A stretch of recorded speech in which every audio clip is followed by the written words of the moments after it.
Look here, I be on a paper chase. I'm all about my cheddar. I ain't touching the mic if it ain't 5Gs or better. I plan to never fall short. Again, I won't gain.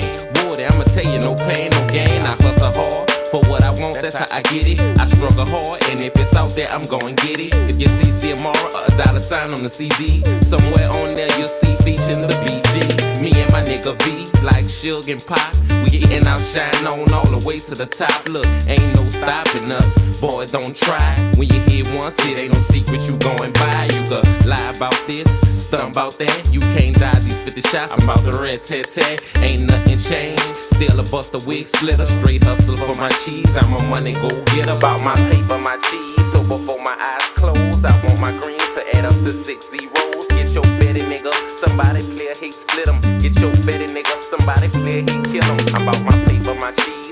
So before my eyes close, I want my greens to add up to 6 zeros. Get your betty nigga, somebody play a hate split 'em. Get your betty nigga, somebody play a hate kill 'em. It's all about Benjamin, that's all I wanna have. Ducked off in my house with a hoe taking a bubble bath. Sparkling marble, covering all my room floors. A maid in a bathing suit doing my house chores. Do not disturb sign on my bedroom door, cause my dick getting ate by my #1 whore. Look, I'm money hungry, about acting a donkey. No longer a junkie, I got rid of that monkey. I'm cheeky, I don't want you fucking with my shit. My neck and my knuckles covered with crushed out shit. Sparkling gold cover my motherfucking grill. Pockets filled with big head $100 bills. Fucking up this rap game with these wicked rap skills. And ain't far from making G's to making meals. I'm a trill BG, uptown hard hitter. On the real, my nigga, I'm a money go getter. About my paper, my cheese. So before my eyes close, I want my greens to add up to 6 zeros. Get your betty nigga, somebody play a hate split 'em. Get your betty nigga, somebody play a hate kill 'em. About my paper, my cheese. So before my eyes close, I want my greens to add up to 6 zeros. So get your betty nigga, somebody play a hate split 'em. And get your betty nigga, somebody try to stop you, kill 'em. Oh, I gotta get it, gotta grab it, gotta have it. Like snorting dope or snorting coke, it's a habit. I gotta see it, gotta feel it, quick to spin it. Shoot dice all day with my niggas trying to win it. I rap hustle, cause I'm a hustling ass nigga. Also a get told about busting some ass nigga. So you could play with me, about my cheese, you gotta go fool. In the casket, 6 feet deep, selling tapes and CDs like selling pick 3s. Rang up 1,000,000 sales, we didn't hit the lottery. I'm a Benjamin chaser, player hater eraser. Police have no case, cause I do murders without a trace. I'm almost at home, I didn't pass third base. I'm playing with 5 figures, but when I get 6, I'm straight. If I catch your bitch down bad, I'ma hit her. Paper chasing nigga, BG, a money go get about my paper, my cheese. So before my eyes close, I want my greens to add up to 6 zeros. Get your betty nigga, somebody play a hate split 'em. Get your betty nigga, somebody try to stop you, kill 'em. I'm about my paper, my cheese. So before my eyes close, I want my greens to add up to 6 zeros. Get your betty nigga, somebody play a hate split 'em. Get your betty nigga, somebody try to stop you, kill 'em. I'm about my betty nigga, I'm about my betty, by all means necessary. I'm about my betty nigga, I'm about my betty, by all means necessary. All about the Benjamin, it's all about the green, the motherfucking loot. BG, I get mine on, I get my grind on, I get my shine on, you get yours on. I'm trying to get mine, you trying to get yours. I'm stacking mine, you stacking yours.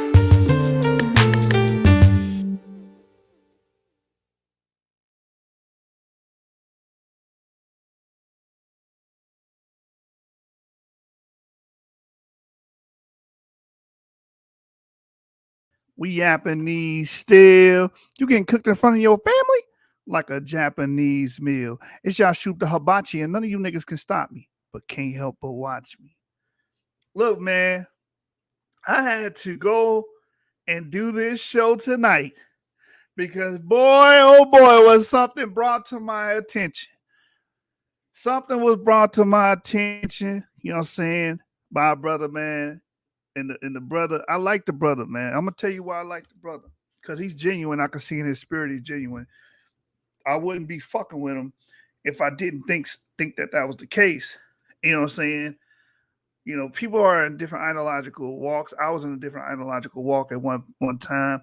I was a part of the IUIC cult, right? And I used to teach the IUIC nonsensical arguments and ideology at one point. So I try not to discount everybody just because of what group they're associated with. Yeah, I talk a lot of noise and I lambast and berate Afrocentrics, Black Hebrew Israelites, and racist groups in general. But it does not mean everybody that's a part of those organizations are just a waste of space or a lost cause. With that being said, something was brought to my attention, and I was like, okay, I'm gonna shift the show tonight. I had another show planned, but we're gonna talk about racial myths. And one of those racial myths that was brought to my attention today, I wasn't even thinking about this, but I had a conversation with a brother, is that black people are superior because they have God given talent. And we know what that talk comes from. That talk is a very old argument. We first hear it from the Germans with Jesse Owens when he won the Olympics long ago in the 30s. And we hear, the famous quote is the reason why he won because he's close to the primates and stuff like that. So athletic prowess or being athletic or being, the top of a sport means that it's genetics. It's genetics, or it's God giving you those genetics. And these arguments, unbeknownst to the person making those arguments, are the arguments and the talking points of racists. So that's going to be tonight's subject matter. We're going to be dealing with dispelling racial myths.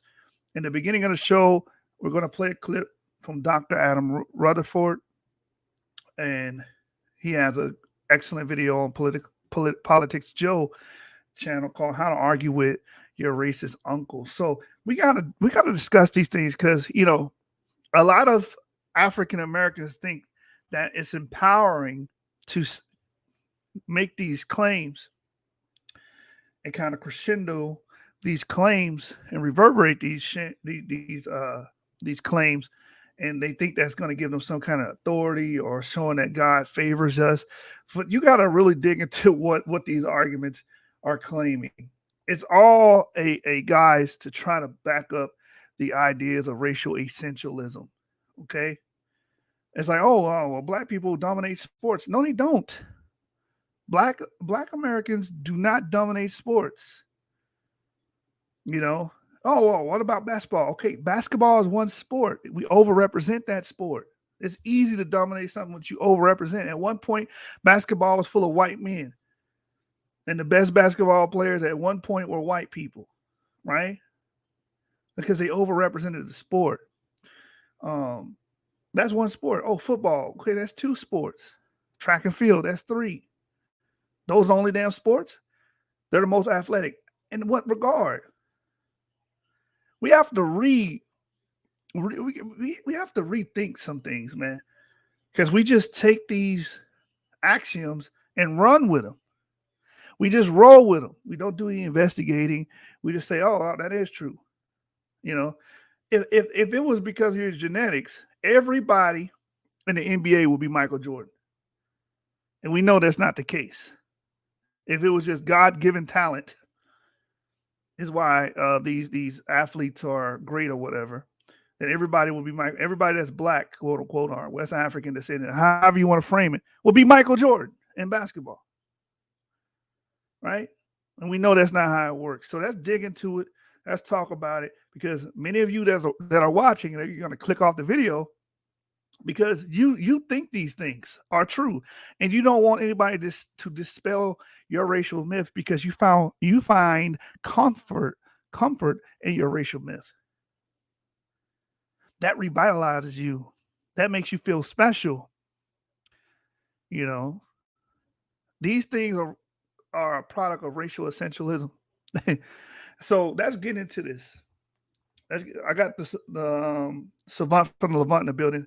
Avery, what's going on? Hey, shalom, shalom. Yeah, this is going to be an interesting topic. I don't think we ever talked about this before on the channel.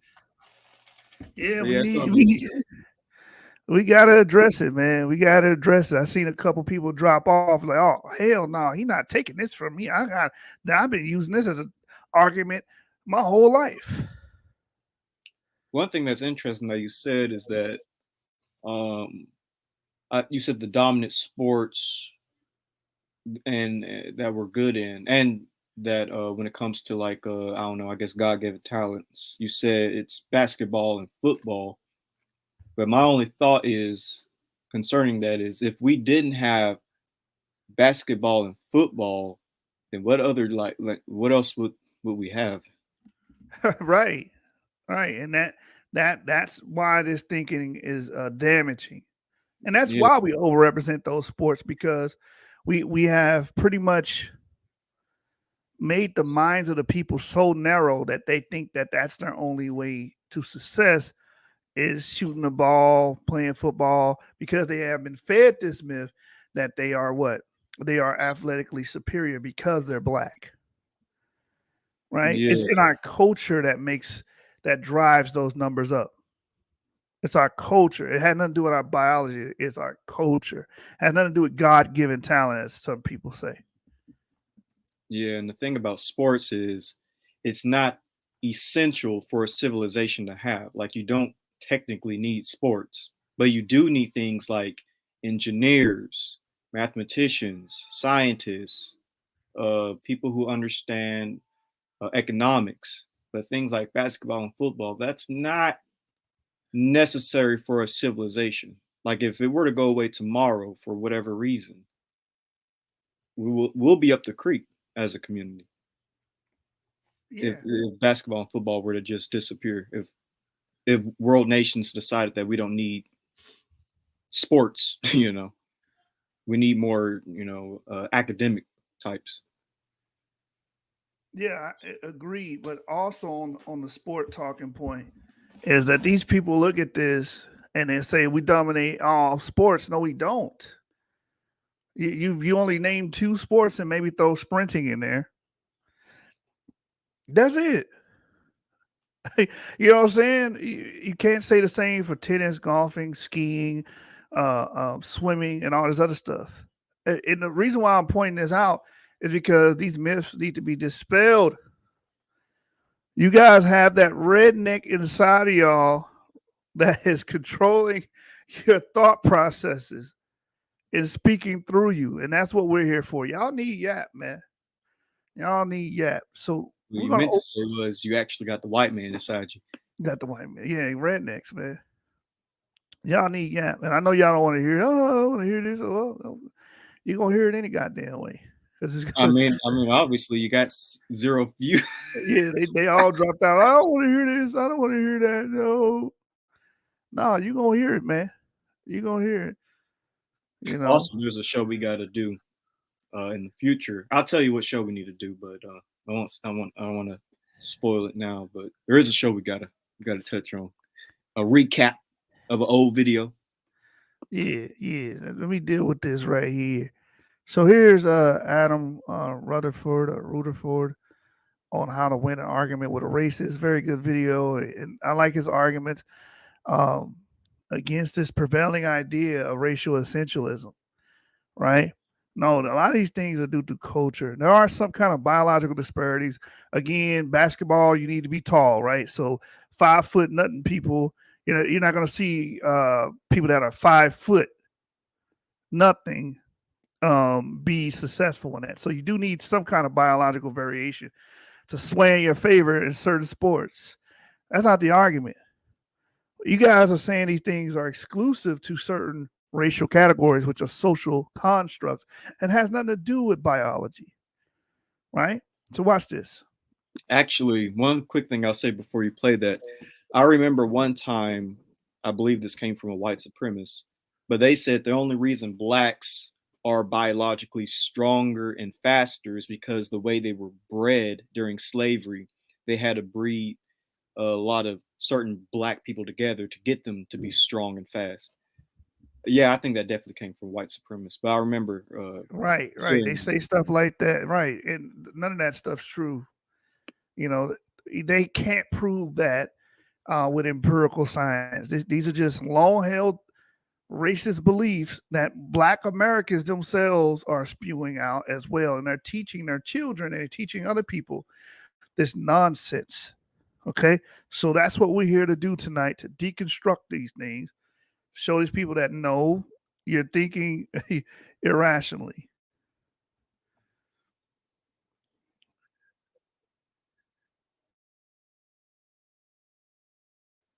Why do I always do that? Hold on, y'all. Why do I always do that? Yeah, I the meant, audio. yeah, I meant to share the tab. There we So go. do you have two? All right, go ahead. 1.3 billion Indians have failed to produce a decent football team. Now, is there something about Indian people which is so biologically different that they're just not good at football? Well, clearly the answer to that is no. Hi, my name's Adam Rutherford, and this is my new book, How to Argue with a Racist. And I'm going to teach you not only how to argue with a racist, but to beat one. I guess when it comes to arguing with people who are actual white supremacists or people who describe themselves as neo-Nazis, there is arguably not that much point in engaging with them, because this is such an ideological position. These people have decided something that is true, and no amount of rational argument or data is going to necessarily. That's why you don't argue with people. Y'all just need to present your information at this point. Y'all want to go back and forth with social media, racist, black Hebrew Israelites, white Hebrew Israelites, Afrocentrics, you name it. All these people are just racist, and they have determinism going on. Right? Science is a field of probabilistics. It's probabilistic. It's not deterministic. But these racial groups, these racial supremacy groups like Black Hebrew Israelite, White Hebrew Israelite, it's all about deterministic. Oh, you're evil because you're white. Oh, God chose you because you're black. Blase, blase, blase. So that's you're not going to gain any ground arguing with those people all day. I want to do a show about Jacob Israel's group and the Biblical Rumble Room, and just show you guys examples of this, what he's talking about. Yeah, I've been wanting to do that too. That's a good idea. I've been wanting to. I've been. Well, yeah. Go ahead. Yeah. Show you that it's two of these extremists, two of these extreme groups getting together and just clashing with each other for no goddamn reason at all. Just telling each other, "You a fake Jew." Then the other person, "You a fake Jew." No, you a fake Jew. Oh no, you're not a human. You're an ape. No, you're an ape. No, you're not a human. Oh no, you are the. Like, that's all you get all day on that page. That's it. So what's the Almost point? zero building, almost zero people behaving as adults. Because every time I go on that page, you got to think to yourself, like, these are 40, 50-year-old people going back and forth. Like, I'm pretty sure most of the people in there aren't in their 20s. Like, these are like folks who Some work of them a you can 9 to 5 see. job. Go ahead. Some of you can see like their profile picture that they're pretty old, older. Older people from both spectrums, the BHI spec or the black, what was it? Uh, the black identity perspective and the white Middle Eastern identity perspective. I'll put it that way. And it's just crazy. Both sides just going in at each other. Probably got grandkids, probably got children of their own, Right. being racist to each other. Why is my Yeti mic not working? Can you hear me? Yeah, you was kind of messing up a little bit, so I kind of took over. But I hear you now. Yeah, but I want my Yeti mic to work. Bro, you need to get yourself the hyper. Let me see what I got. The hyper quadcast. No. This is hyper X podcast. This is a good mic. This is a blue mic. Blue mic. And it's like it's picking up my laptop mic for some reason. Hold on real quick. Let me let this play while I try to figure this out. All right. 1.3 billion Indians have failed to produce a decent football team. Now, is there something about Indian people which is so biologically different that they're just not good at football? Well, clearly the answer to that is no. Hi, my name's Adam Rutherford, and this is my new book, How to Argue with a Racist. And I'm going to teach you not only how to argue with a racist, but to beat one. I guess when it comes to arguing with people who are actual white supremacists or people who describe themselves as neo-Nazis, there is arguably not that much point in engaging with them, because this is such an ideological position. These people have decided something that is true, and no amount of rational argument or data is going to necessarily persuade them.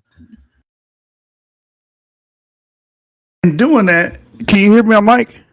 Yeah, there. I didn't hear the beginning part, but I said exactly. There's no point in engaging in arguments with them, and then y'all do it day in, day out. There's no amount of rationality or data points that's going to, change them, because their mind's not made up via data points. Their mind is made up via their ideology and ideology alone, and how they see things. So it's not going to be based off evidence or empiricism. It's going to be based off, well, I've been always told this, and my church leaders told me this, and we all know that black people are this or all white people are that. That they are wrong. So in that sense, they're a soft target. I'm less interested in those people. I'm much more interested in, the family members that at Christmas, your uncle says something which is a little bit racist. Those people are more interesting to talk to, because I don't think they are racist fundamentally. They're just saying racist things. And I think it's really important to try and challenge them. So it's Christmas dinner. Everyone has had a bit to drink. It's family, so you talk in a relaxed way. And your uncle will start saying something which is a little bit racist. Maybe it's often to do with sport. Black kids are better at football, which is why you see a disproportionate number of black men in the Premiership or in whatever sport they're looking at. There are tons of preconceptions and myths and stereotypes that many people hold, many people who aren't overt racists, people who are well-intentioned. A lot of them are to do with sports. There's a common misconception that people descended from the enslaved in America, so African Americans, are innately good at explosive sport energy as a result of being selected for musculature and speed during enslavement.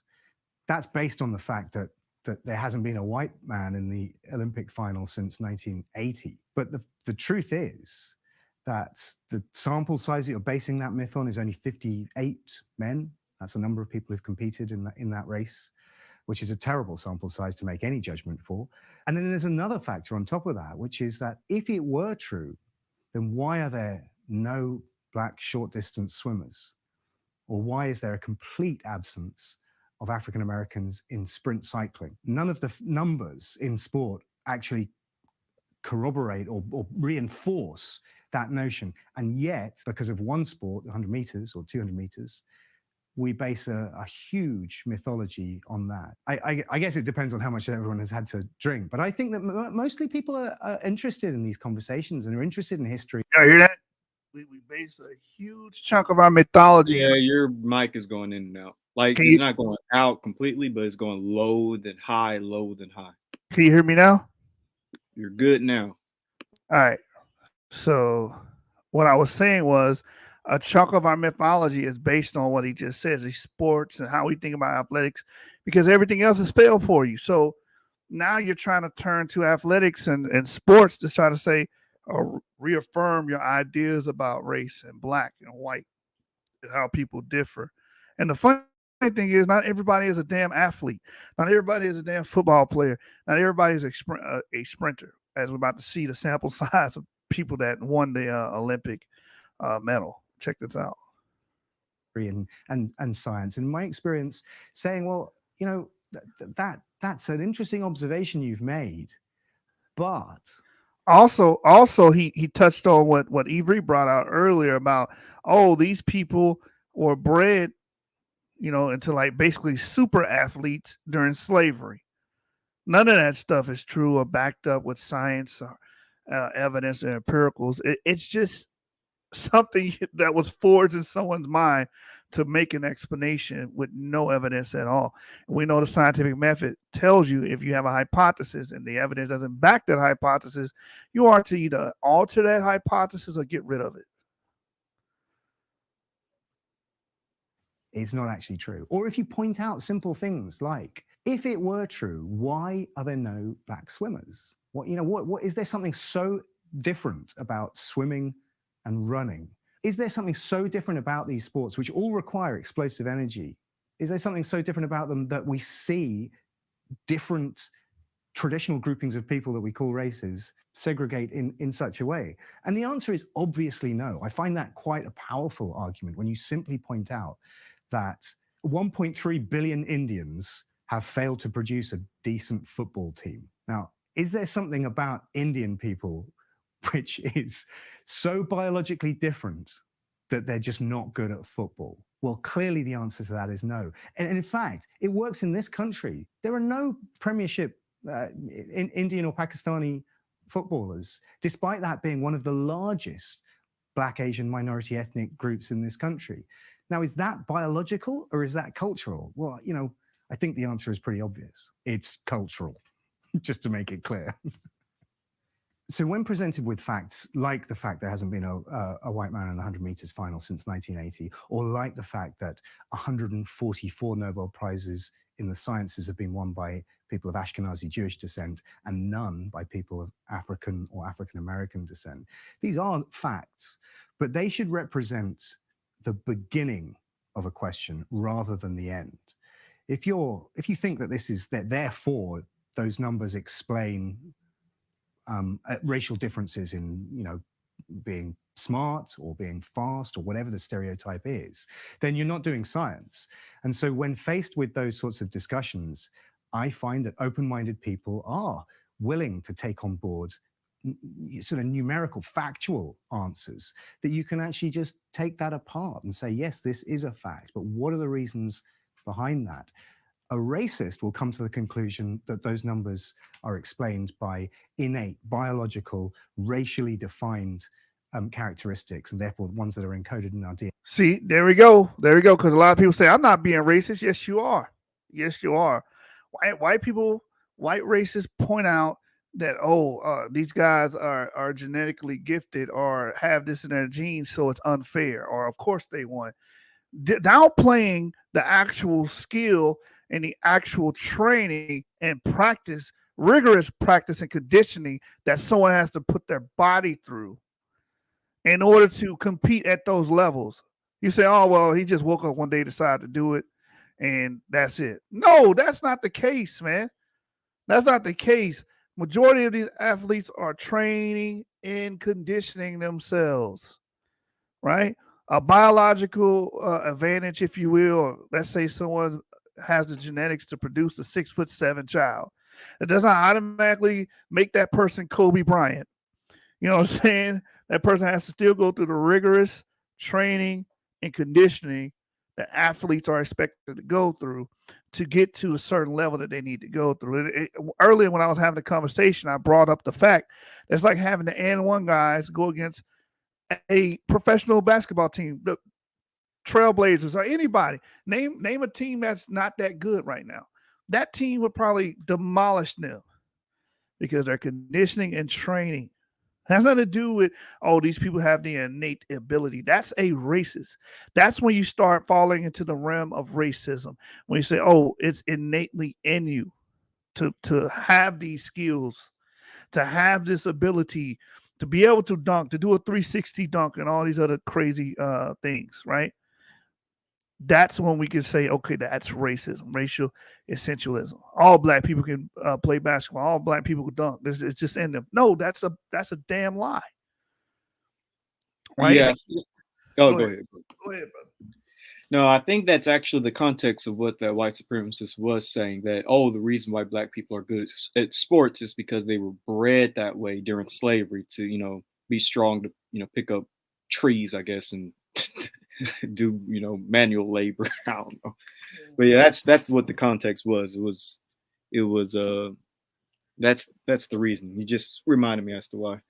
But also, to add to that fact, I think also that kind of goes into the idea of stereotyping when it comes to blacks, because I typically understand that or hear that when blacks have a certain set of qualities about themselves, like they call them hoopers, basketball, and then football players. And if you don't fit within that category, then you're not really black. Like when it comes to Urkel, I guess as an example, he wasn't the most athletic type.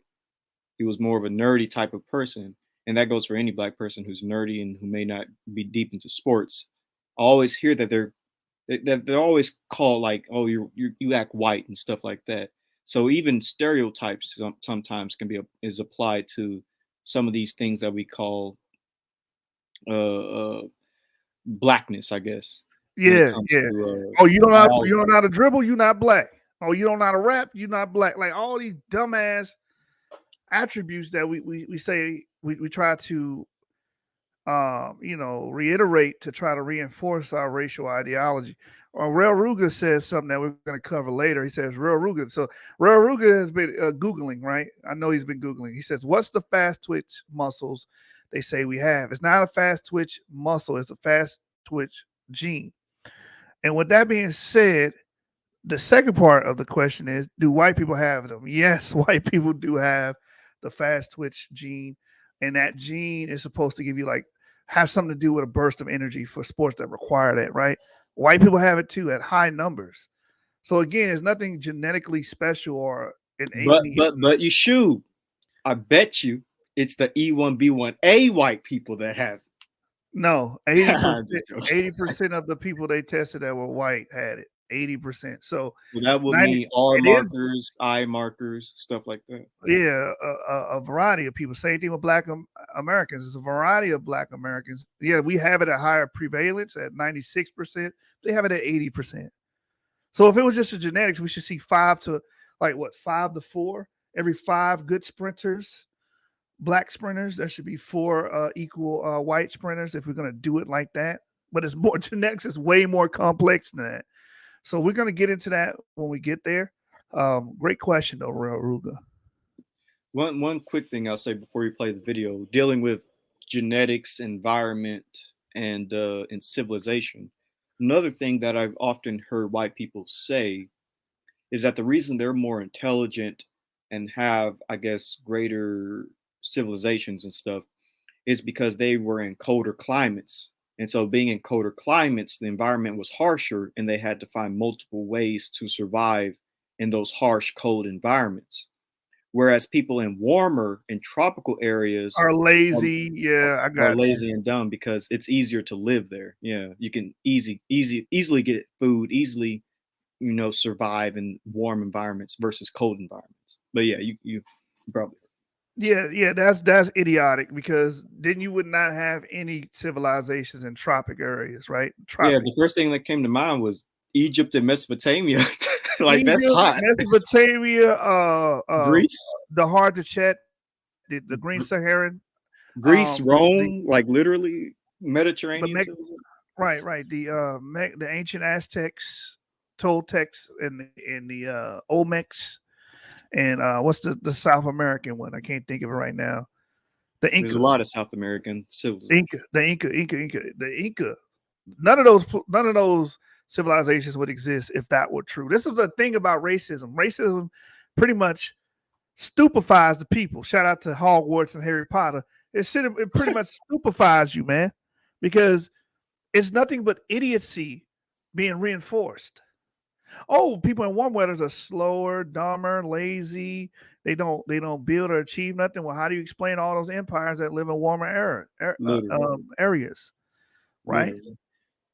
Dealing with trigonometry, dealing with math, building society, dealing with farming, right? Sowing the seed, state formation, all these things, right? And none of these things appeared first in Norway or in Switzerland. These things appeared first in warmer climates, So, Bro, nowhere in the cold areas. Yeah, you had to Far get north farmers. of Siberia, far north of Canada. Like there's no major civilization in these cold parts of the world. Right, you had to get farmers from a Middle Eastern extraction to come to Europe to bring forth and sow the seeds of agrarian lifestyle, and then later develop into what we see today. Right? Exactly. As a matter of fact, you always see farming first Then you start seeing state formation. Without farming, you're not going to get that from hunter gathering. So you have to have farmers first to sow the seeds of civilization because they create a surplus of food so they can do population expansion. And now, when you have a surplus of food, you're not always thinking about your next meal. You can sit down and invent, you can sit down and govern, regulate, and all these other things that make robust societies. Go ahead, brother. Yeah, exactly. And just to add on to that, in the Ice Age, there was no major civilizations. But when did civilization begin to appear? In the Holocene, when things started to get warm. So when white supremacists talk about this cold versus heat, cold makes you more intelligent, heat makes you more dumb. Yeah, it's just it's a dumb argument. Yeah, But that because kind of goes into what we're talking about tonight with the whole, biology and environment and stuff like that. European farmers, Wait, say that again? early European farmers. Yeah. So, What about them? so you get early European farmers moving into Europe from Anatolia through the Balkans from around 7,000 BC and gradually spread north and westward. So these people would have been a Middle Eastern extraction, Mediterranean extraction coming into Europe, right? You know, right here, this one says when the farmers, oh, let me show my screen. When the first farmers arrived in Europe, roughly 9,000 years ago, 7,000 BC, where is that coming from? The Middle Eastern extraction. It comes from the Middle East, headed toward Europe, seeking new land to cultivate. If what they were saying were true, we would expect the farmers to emanate from the northern cold regions of Europe, and that's not what we see. That's not what we see. All right. So anyway, there's something quick. Just to cut that real quick. That's Scientific American right there. Let me copy link address. Maybe somebody in the crowd want to read that. You can. Bada bing, bada boom. So we got to take our time and meticulously dispel a lot of these racial myths. And one of these myths is the black athletic superior, right? Or black athletic superiority, which doesn't make any damn sense. Again, it should apply across the board. It should be ubiquitous if it worked like you guys say it works. Black should dominate hockey. Black should dominate swimming. Black should dominate skiing, snowboard, all the sports. It's not like Would that also include ping pong and like everything. some of Everything those? that requires some bit of athleticism, since it's about our innate ability to be athletic, according to these races. So archery and what's the other one? Everything, man, everything. They try to minimize it to football and basketball. Well, there's more sports than that. There's more sports that show athleticism. That's why he said. Why are they not the best swimmers? And yes, there are biological differences between us. Like for instance, not everybody is 6'7". I'm 6'4". You know what I'm saying? But everybody's not that tall. So of course, if someone that's 5'6" play basketball, he's going to be at a disadvantage when majority of the league is in the 6 foot range. You understand? So yes, we understand there are disparities there. But to say that you got an innate ability from God or it's in your genes, that goes back to racial essentialism. That goes back to Nazi racial science and social Darwinism. That's what that goes to. And it's not true at all. All right, watch this. Let me And I'm sorry to cut you off again, but one last thing. Also, when we say we are better, we are what's the word? What are the words? And you said influenced by God or they say God-given talent. God-given talents. We're given God-given talents. When we say the word we, what is the we? Who is the we? Because not even all African Americans, if we're talking about African Americans, are genetically the same. I mean, we have African Americans that have descendancy from Europeans and African Americans with descendancy from Native Americans. They may phenotypically look black and be in black culture, but we have people of different genetic backgrounds who are African Americans in the colloquial sense. That would still technically mean that it's these other groups, like African Americans with R1B, haplogroup I. Technically, these would be people who descend from Europeans who are just as good as other African Americans that might be E1, B1A. You get what I'm saying? Yeah, exactly. That's the thing, you guys. This is why you need Yap, so we can break these things down to you and not just reiterate old racial myths that was passed down by Nazis. You know what I'm saying? Um, that's listen to the scientists, man. Y'all gotta listen. Y'all gotta acquiesce to the science. At the end of the day, it will free your mind from a lot of this Black Hebrew Israelite, white Hebrew Israelite, Afrocentric bullshit that has permeated the internet over the last few decades. Descended from the enslaved in America, so African Americans are innately good at explosives. Remembers that at Christmas, your uncle says something which is a little bit racist. Those people are more interesting to talk to because I don't think they are racist fundamentally. They're just saying racist things. And I think it's really important to try and challenge them. So it's Christmas dinner. Everyone has had a bit to drink. It's family, so you talk in a relaxed way. And your uncle will start saying something which is a little bit racist. Maybe it's often to do with sport. You know, Black kids are better at football, which is why you see a disproportionate number of Black men in the Premiership or in whatever sport they're looking at. There are tons of preconceptions and myths and stereotypes that many people hold, many people who aren't overt racists, people who are well-intentioned. A lot of them are to do with sports. There's a common misconception that people descended from the enslaved in America, so African Americans, are innately good at explosive sport energy as a result of being selected for musculature and speed during enslavement. That's based on the fact that there hasn't been a white man in the Olympic final since 1980. But the truth is that the sample size that you're basing that myth on is only 58 men. That's the number of people who've competed in that race, which is a terrible sample size to make any judgment for. And then there's another factor on top of that, which is that if it were true, then why are there no Black short distance swimmers? Or why is there a complete absence of African Americans in sprint cycling? None of the numbers in sport actually. Exactly. You should be dominant. If this racial idea that you have in your mind that these people are gifted athletically, just naturally from the Most High or whatever, then they should be dominating in sprint cycling, swimming, all of the damn sports that require athletic ability. But that's not what we see.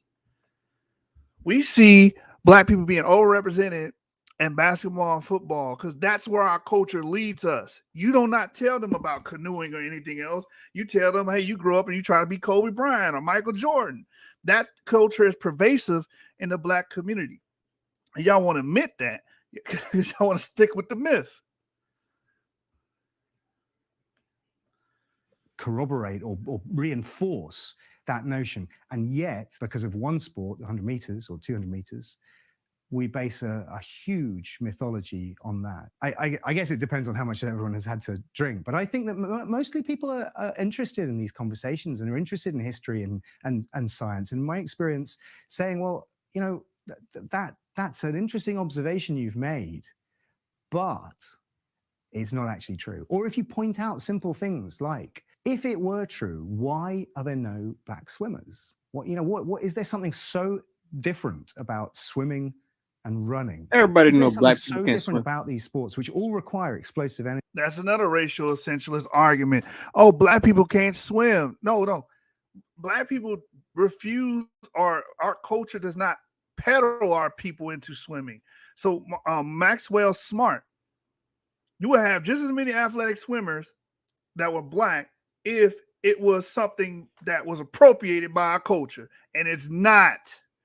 Just like Maxwell Smart just said, Black people aren't exposed to all the sports you mentioned. Exactly, that's my point. Exactly, because people say, why they all bunched up in football and basketball? Because that's the narrow mindset that our culture allows. That's what we appropriate. We shuffle them into those sports. We tell them, hey, you're gonna be a basketball player or a football player. There are no other options. That's why we overrepresent those sports. We're hyper focused on those two things. There are sports that most of y'all probably never heard of in other countries, ancient sports and modern sports that we probably could never win it against the native inhabitants. Real Ruger says, I feel what y'all saying, but them other sports we just don't play, but we dominate anyone we do. Where the white corner come, I don't know what you try quarterbacks. Yeah, I No, think it'll be quarterbacks. it's easier. It's just like if we go 50, 60 years ago, and when NBA was all white, and we said, well, white people dominate the white basketball. Well, duh, because majority of the players are white. It's easier to do that when the sample size is greater in that regard. Anyway, let me let this play. Energy. Is there something so different about them that we see different traditional groupings of people that we call races segregate in such a way? And the answer is obviously no. I find that quite a powerful argument when you simply point out that 1.3 billion Indians have failed to produce a decent football team. Now, is there something about Indian people which is so biologically different that they're just not good at football? Well, clearly the answer to that is no. And in fact, it works in this country. There are no Premiership Indian or Pakistani footballers, despite that being one of the largest Black, Asian, minority ethnic groups in this country. Now, is that biological or is that cultural? Well, I think the answer is pretty obvious. It's cultural, just to make it clear. So when presented with facts like the fact there hasn't been a white man in the 100 meters final since 1980, or like the fact that 144 Nobel Prizes in the sciences have been won by people of Ashkenazi Jewish descent and none by people of African or African-American descent, these aren't facts, but they should represent the beginning of a question rather than the end. If you think that therefore those numbers explain racial differences in, being smart or being fast or whatever the stereotype is. It's cultural, like you said. It's cultural. Why Ashkenazi Jewish people get the most Nobel Prizes? Because they shuffle their people into the sciences. We don't. We don't put a large emphasis on science, academics in our community. Y'all know we don't. We put a large emphasis on sports.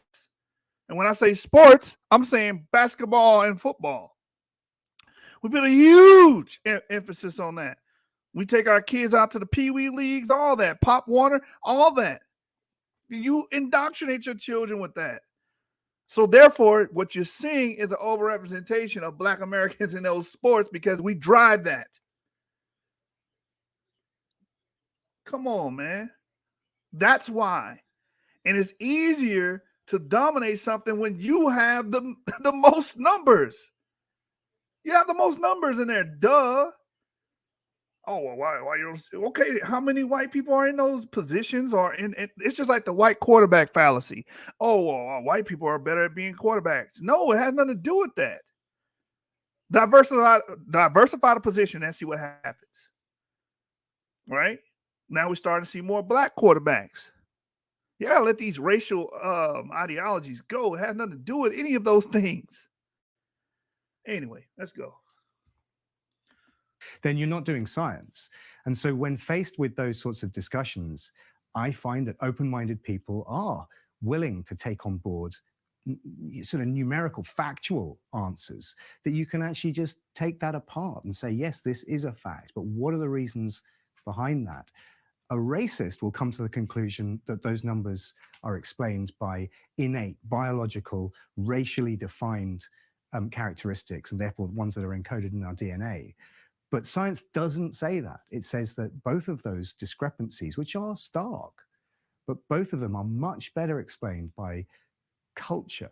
The fact that there is a long-standing tradition of scholarship in Ashkenazi Jewish people, possibly the most advanced form of scholarship that has existed for hundreds of years, or that there is a culture of short distance running in African Americans, and that is a much better explanation for success in those races rather than some sort of fantasized innate racial characteristic.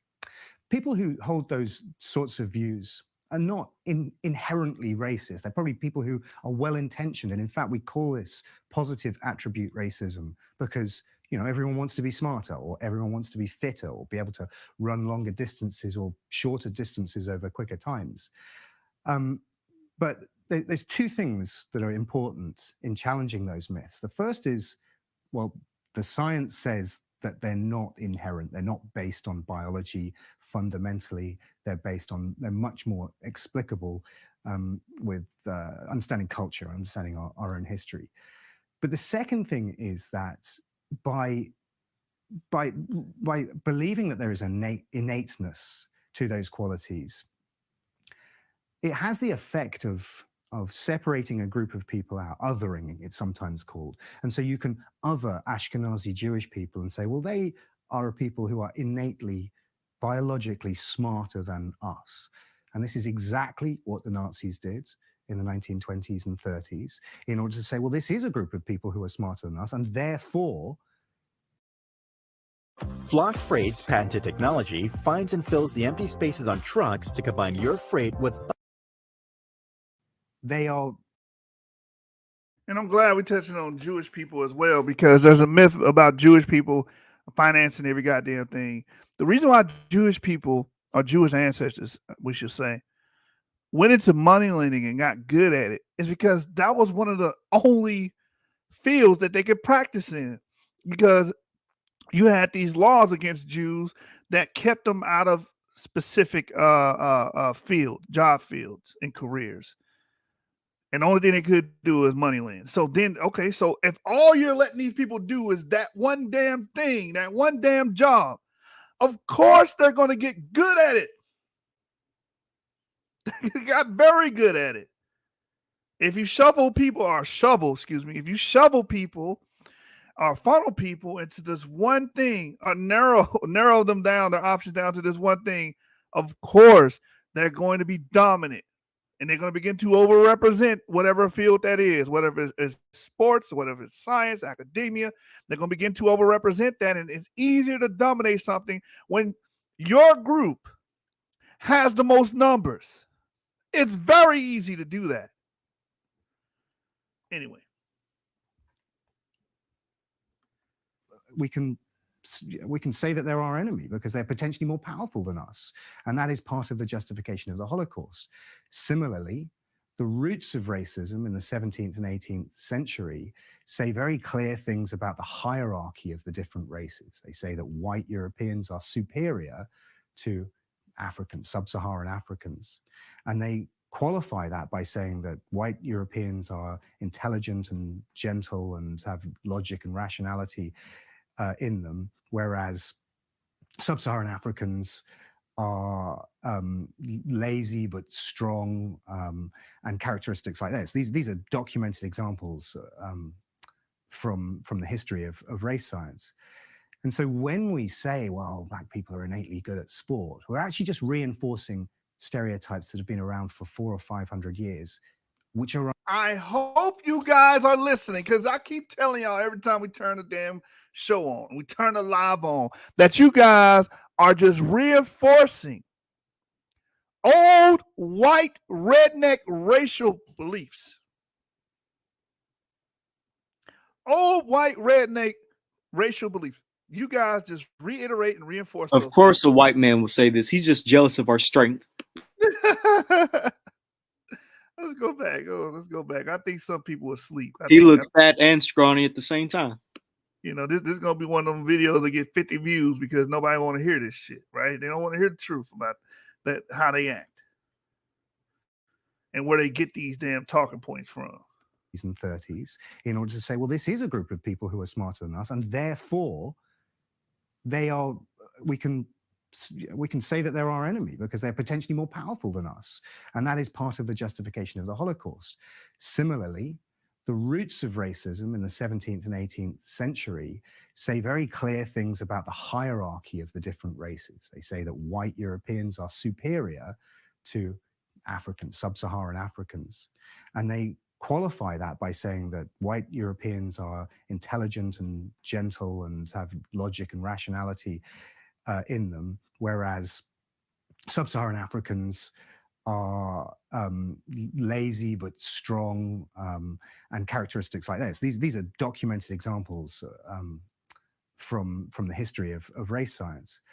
And so when we say, well, Black people are innately good at sport, we're actually just reinforcing stereotypes that have been around for 400 or 500 years, which are untrue, which are just not true. But these are the things that have been used historically to justify subjugation, to justify separating a people out and saying, these people are innately different from us, and therefore we can subjugate them. That is the basis of colonialism. That is the basis of the age of exploitation, the age of plunder, and the age of empire. Scientists are sometimes reluctant to talk about race, very good at generating data and publishing it, but then we're a breed who are not necessarily predisposed to subsequently talking about the politics that emerges from the experiments that we do. But I think that if you study genetics, human genetics, like I do, then you're effectively talking about ideas to do with human variation, which includes concepts of race. And therefore, I think that we need to be talking about what science actually says about race and not be reluctant about talking about it, because racists show no such compunction. They will not stop talking about what they think is right, even though it's scientifically illiterate. So I think it's really important that scientists get to start talking about these things and how science is no ally to racism. Genetics is You hear that? Science is no ally to races. You hear that, Danoy, aka biblical DNA? Yeah. You guys trying to according to old science is against these social constructs and the racial essentialism that you guys try to beat everybody over the head with. None of that stuff is backed up with hard concrete science. Matter of fact, science is the reason we know that stuff's false. Modern science, up-to-date science, right? We know that stuff's false because we know there's diversity. There's more diversity in Africans than any other group outside of that. Jashub, all of this is just the Marxism, and they try to make blacks feel better because of the woke nonsense. Remember that comment on Facebook? Yeah. They're just trying to make you feel good. Right. All this other crazy stuff. I saw something on Facebook where it said the scientists have tricked you guys to thinking that we're the same species. Yep. Bro, if you think Facebook is bad with the racism, you should look at Twitter. Like, they go even crazier when it comes to this race and science stuff. Because you can say like the N-word on Twitter and not get banned. Hey, man. And other racist terms, These guys, man, there's something else. Said we're not the same species. We all got human haplogroups. Homo sapiens sapien haplogroups. We all descend from the same root. Yeah, we definitely got to do a review on Jacob Israel's room because it brought in everybody: the white supremacists, the Middle Eastern supremacists, the North African supremacists, the Egyptian supremacists, the Black Hebrew Israelite supremacists, the Hotep supremacists. All we're missing is the Somalis. They probably coming. That's the next season. That's the next season. That season ain't hit yet. You know what I'm saying? That's season number 2. We still in season 1. Jacob Israel don't know what he done created. Study of DNA, which is effectively the study of inheritance and families and sex, and it relates to all aspects of human behavior, which includes our psychology, our behavior, our biology, diseases, our evolution, our history, and pretty much the whole gamut of the human condition. Genetics is the formal science of that, and how our inherent code, the DNA that we carry in our cells, relates to all of those things. But of course, we've been thinking about inheritance for thousands, if not tens of thousands of years.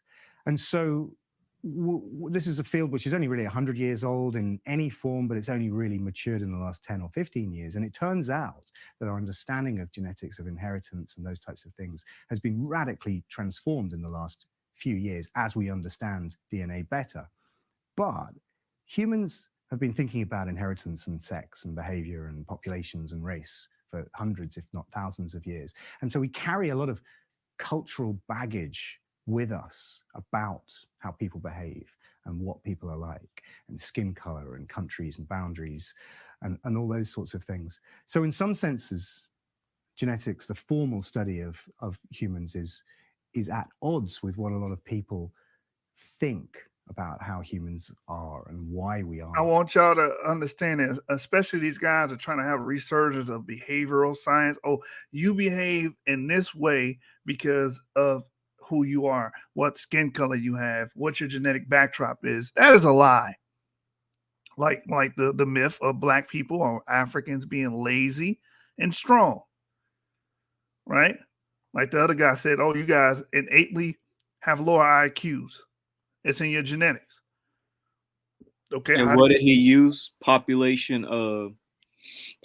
distribution, like evidence that, trying to say, oh, since a lot of y'all are dumb, all of y'all are dumb. You know what I'm saying? right? African Americans, they're this. Okay, what about Caribbean Americans? What about Nigerian Americans? They're very intelligent. That lets you know that it's not genetics, it's culture. Like the guy kept reverberating. And Sport. time periods as well. We have to keep in mind the timing, because today you might be able to say, well, blacks, behave in this manner or that manner, but that's only because we're looking at 21st century blacks. If we were to look at blacks in, let's say, the 14th century, you're going to have a completely different type of cultural background and way of living. If you look at blacks in 1000 BC, completely different way of Culture. living in life. Like It's all about culture, man. yeah, culture and time periods. Like the Bantus. And shout out to Renee J. Harea. She said it perfectly in her book on genetics. Is that when you look at the Bantus, don't get it twisted because they're in mud huts now. These people are the same one who created stone edifices and stone walled cities. And when you go back to Dar Chachit, right, in Mauritania, right, when you go to that, they had stone walled enclosures for their crops. So these people were not just a bunch of people, just walking about in the forest, not knowing the hell, not knowing the difference between their head or their ass. These people were highly intelligent, highly intuitive. They were very inventive, and these people sowed the seeds of civilization. But Timbuktu, greatest right, library, or one of the greatest libraries in the world. right. So coach, and so again, it's culture. It's culture. It's culture. It's not someone's genetic backdrop that makes them smart or intelligent. There's no gene for intelligence. There's no gene to make someone have a super duper high IQ, right? Just like we see with the Ashkenazis, they dominate in the field of science. It's because they have a culture of scholars that value scholarship. And I'll also say, I'll also argue that it's culture, but it's also things that happened to your people in the past. And yes, I'm going to use this narrative. Things like slavery and conquest that destroyed a lot of West African kingdoms. And you can apply that across the board with other ancient civilizations like Egypt. The Mhm. modern day Egypt today is obviously not the powerful great civilization as it was in the past. Same thing with Iraq, ancient Mesopotamia with the Sumerians and the Akkadians. Modern day Iraq is so dangerous that I think the US says you can't even go there because of all the wars. Modern day Greece and Italy, the Roman and Greek empires, all of those, all ancient civilizations are not like they used to be today when it comes to the modern inhabitants. And the same is true for West Africa. So civilization falling because of conquest or slavery also plays a major part. And that's what people keep forgetting about West Africa. A lot of those kingdoms fell, just like other ancient civilizations fell. Right, which can retard the progress of the people. So it's those factors are true. So don't let nobody try to pull the wool over your eyes and try to act as if they're using science or using genes to back up their racial motifs. None of those things can be proven with empirical science. Anyway, let's go. LeBron says not a whole lot of mud huts in Bantu countries from what I've seen. Mud huts are way more prevalent in rural Horn of Africa, countries like Ethiopia and Eritrea. No, but you have Bantu tribes today that live in mud huts. And Jane Harea, in her book, she expresses that, hey, This may be true today, but this has not been the case for these people in the past, because these people built the Great Zimbabwe, so on and so forth, right? The point is, Zimbabwe, Cameroon Empire, Mali Empire, Ghana Empire. right? Genetics is the study of DNA, which is effectively the study of inheritance and families and sex, and it relates to all aspects of human behavior, which includes our psychology, our behavior, our biology, diseases, our evolution, our history, and pretty much the whole gamut of the human condition. Genetics is the formal science of that, and how our inherent code, the DNA that we carry in our cells, relates to all of those things. But of course, we've been thinking about inheritance for thousands, if not tens of thousands of years. And so this is a field which is only really 100 years old in any form, but it's only really matured in the last 10 or 15 years. And it turns out that our understanding of genetics, of inheritance, and those types of things has been radically transformed in the last few years as we understand DNA better. But humans have been thinking about inheritance and sex and behavior and populations and race for hundreds, if not thousands of years. And so we carry a lot of cultural baggage with us about how people behave and what people are like, and skin color and countries and boundaries and all those sorts of things. So in some senses, genetics, the formal study of humans, is at odds with what a lot of people think about how humans are and why we are. See, science is at odds with how you think about race and how people are. Behavioral science, science is at odds with that, because as we examine the genomes, we sequence the genomes, we look at the diversity between groups, it does not fit these ideas of people groups. It does not fit it. It does not fit that, oh, black people are innately athletically superior, that's why they dominate sports. No, they dominate basketball and football and like sprinting. That's it, right? If what you were saying were true, they should dominate every goddamn sport they step their foot on. As a matter of fact, everybody should be Michael Jordan on the court, right? Anyway, the way we are. So part of my job and part of the purpose of the book is to try and align those things, to try and say, this is what scientists understand about human evolution and the differences and similarities between us. And a lot of our stereotypes and myths are actually untrue because science says something different. In the run-up to publishing this book, a lot of younger people said to me, I wish I had this book at Christmas, because I know this conversation is going to happen. I know my dad is going to say something which is a bit racist, and I know that they're wrong, but I don't quite have the scientific toolkit to say why. Well, this is the scientific toolkit. I'm giving you the tools so you can have that conversation with your racist uncle. Hey, Rail Ruger, right now the best boxer, he said, don't forget boxing. I guess he's saying the greatest boxers of all time. The greatest boxer is Sugar Ray Robinson. That's the greatest boxer of all time. Even Muhammad Ali admitted it. Matter of fact, I just got done arguing with my brother King Self about this. There's no dispute. The greatest boxer is Sugar Ray Robinson. With that being said, when you look at the top 10 boxers of all time, it's going to vary with, whatever source you use. But you're going to have white people in that mix, man. That's the thing. Like, you guys close your eyes to certain things and act as if you don't see it, right? He said, yeah, he is the GOAT, right? Of course, Rocky Marciano. Oh, don't talk about Rocky Marciano. That was another white boxer on there. Then the Mexican that was brought up, which is also white, right? If what people are saying are true, they shouldn't make the list. Right now, Canelo is the number one boxer. Canelo. Do y'all know who Canelo is? Hold on, let me pull it up real quick. Just tell my brother. Canelo Alvarez. You guys should know who this is. There you go. So if your ideas about racial superiority in sports is true, why do you see such diverse lineups in these sports? Why?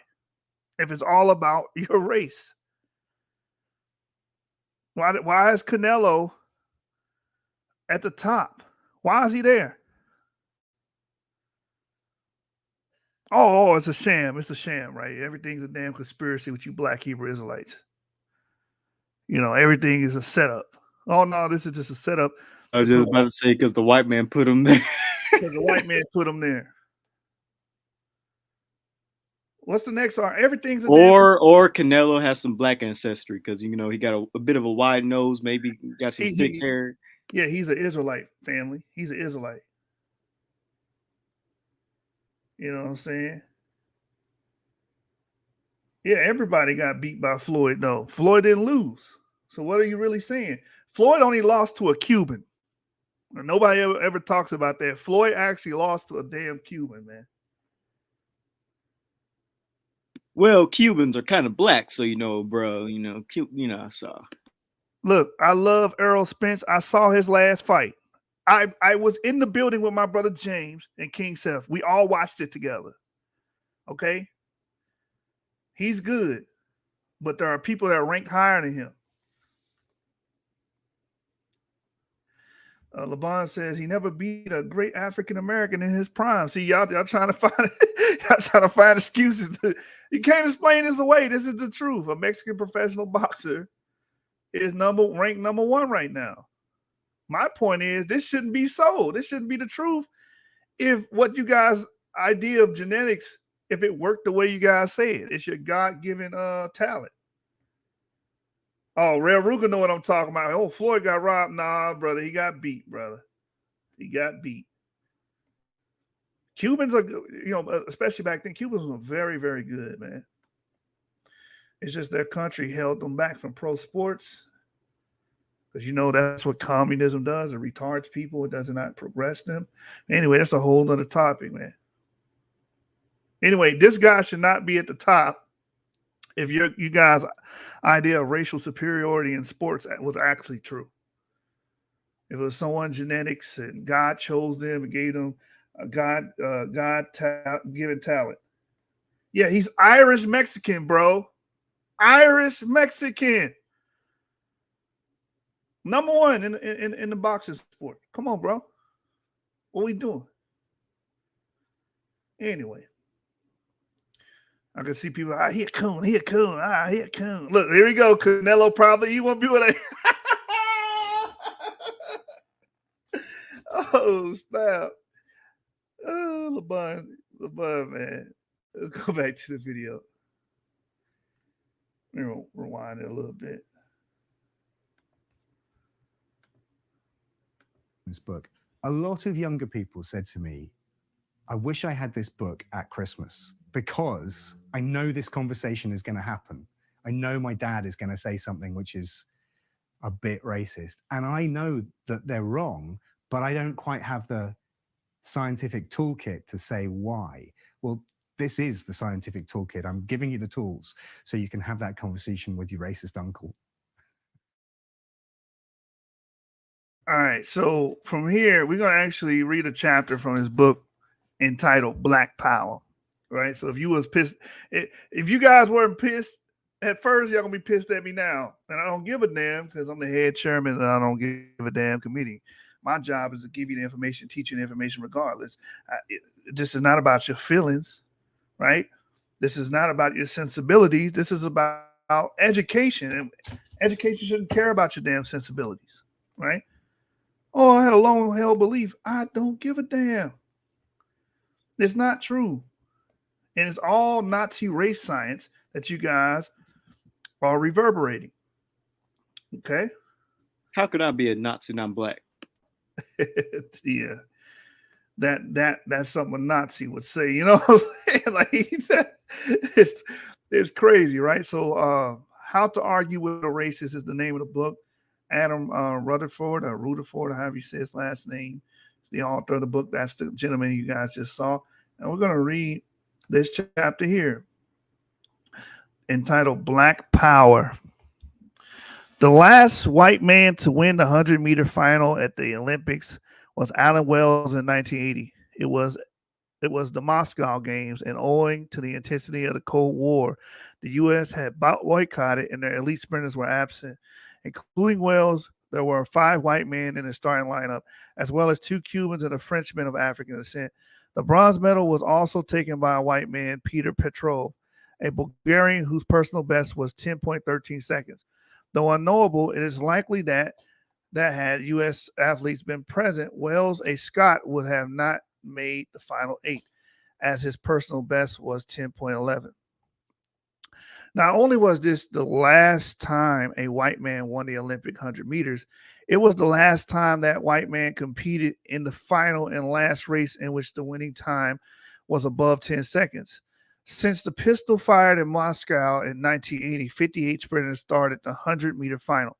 As I write these words, more than a year ahead of COVID-19 delayed Olympics in Tokyo set for 2021, I can say that I'm confident that the winner will again be a dark-skinned man of recent African descent. The men's 100-meter final in the Olympics is the most prestigious race on earth. Every 4 years, it is the formal measurement of the fastest a human can run over the shortest agreed distance. On the biggest stage available, and billions look on. The huge growth in the popularity of the sport in the modern era, combined with global mass media, has meant that we can see people of every nation, every color and creed compete in a myriad of competitions. Olympics hold principles of international unity at its heart. Those iconic 5 interlocked rings on the Olympic flag represent the 5 continents: Europe, Asia, Africa, Australasia, and the Americas. The colors of the rings in the modern era are now non-specific. Though prior to 1951, Europe was explicitly linked to the blue ring, Australia with the green, the Americas the red, Asia yellow, and Africa was black. There are noble principles at the heart of modern sporting contests. The Olympic motto is faster, higher, stronger, and it is a spectacle to showcase talent. Hard work, healthy competition, and the struggle not for victory, but simply to have taken part. As viewers, we see the great entertainment in people at their physical zenith, locked in the drama of intense conflict bound by strict rules. However, these honorable values mask a lot of inequity. In sport, there is vast inequality of opportunity and thus of outcome. Not everyone has access to the same facilities and riches required to be successful in sports. Not all children have parents or caregivers wealthy enough to be able to sacrifice hour upon hour, day after day, so that they can put in the training required to compete. Not all countries have the same cultural interest in specific sports. By the way, that's what Avery was pointing out earlier. And as for the fundamental biology, sport, far from being a great leveler based solely on practice skill and hard-won effort, is enormously skewed by innate physicality. This is obvious in the most basic way. Tall people have an advantage in basketball, and height is heavily and overwhelmingly determined by genes. Different body shapes suit different sports and even different positions in the same sport. An offensive lineman in football benefits from being a hulking beefcake, whereas a wide receiver needs to be light and fast like a sprinter. These are traits that are significantly influenced by genetics. And so when we see the dominance of one group of people in a particular sport, we have to address the temptation to attribute their advantage to their ancestral origins. Here I want to anatomize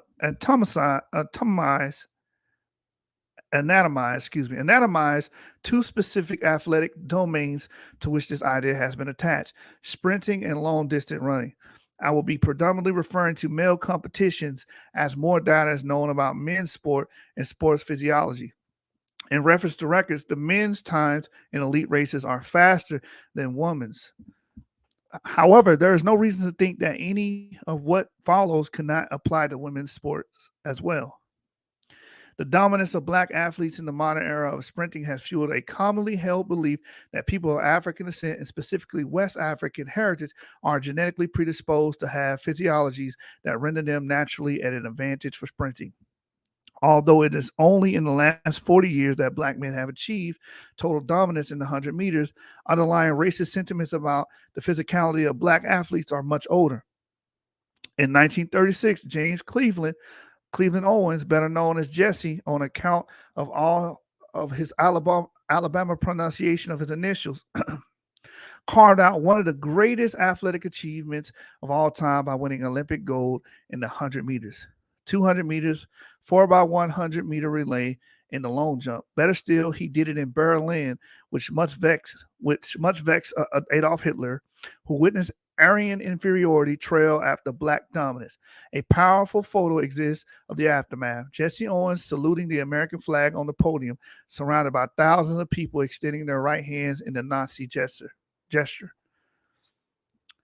Our Schadenfreude is undermined by the comments of Owens' own coach, Dean Cromwell, who later said the Negro excels in the events he does because he is closer to the primitive than the white man.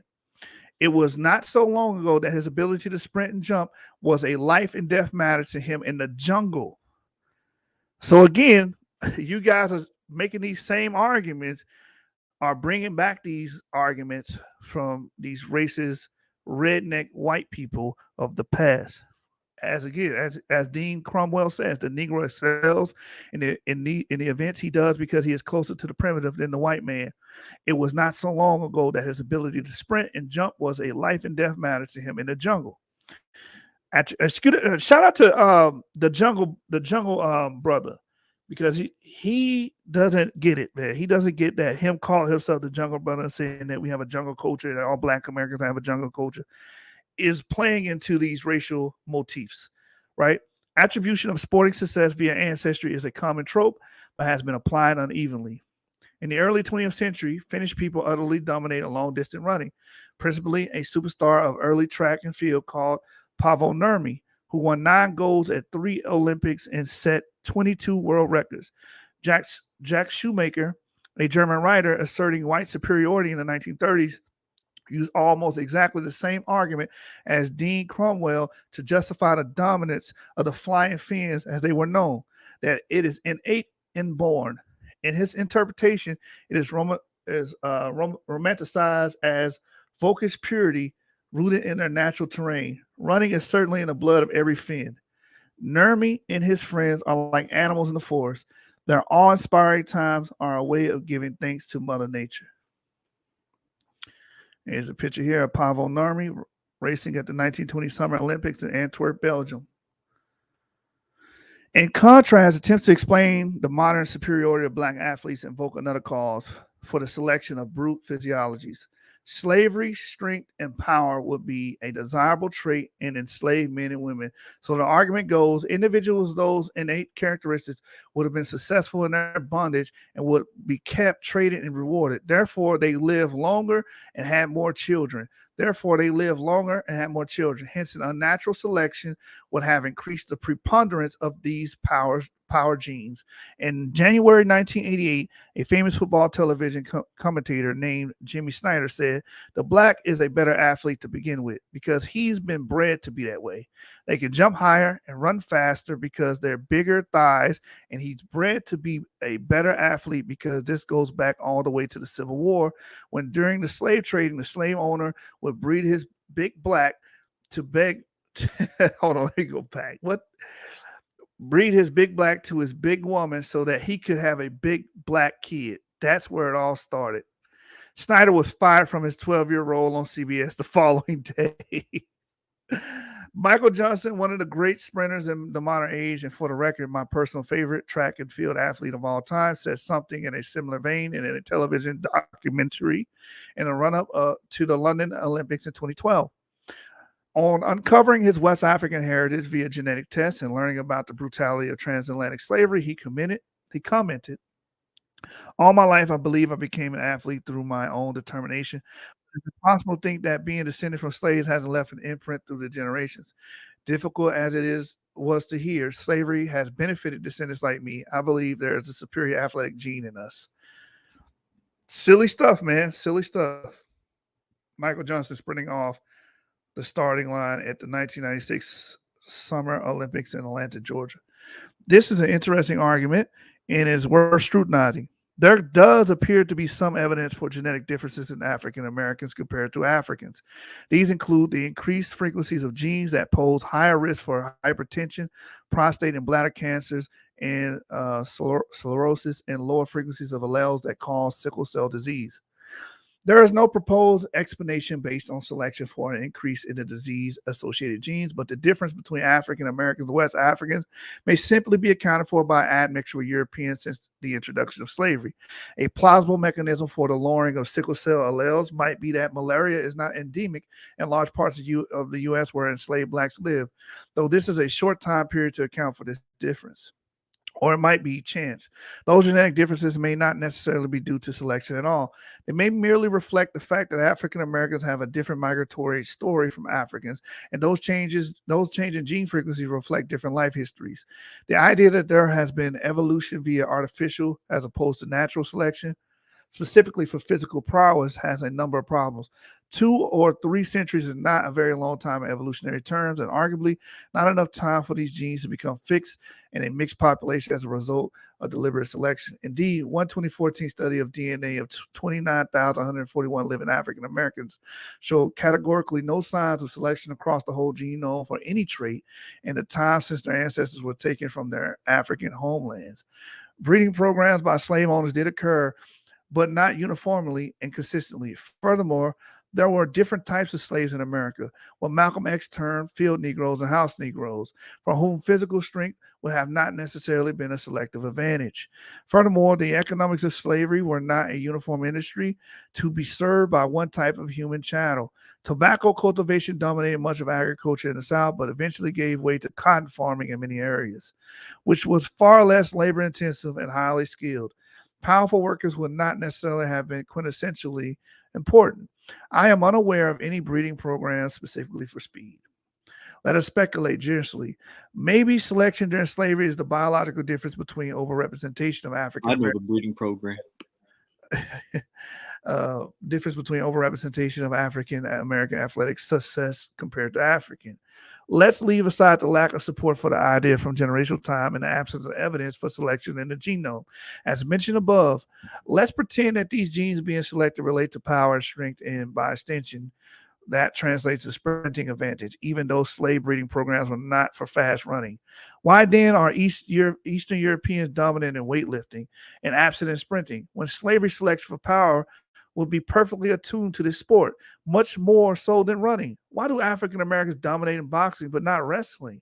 Why is it that a game such as squash, which also requires explosive energy and power, is dominated by athletes from India, Pakistan, Egypt, and Great Britain, and has never featured a successful person of African descent?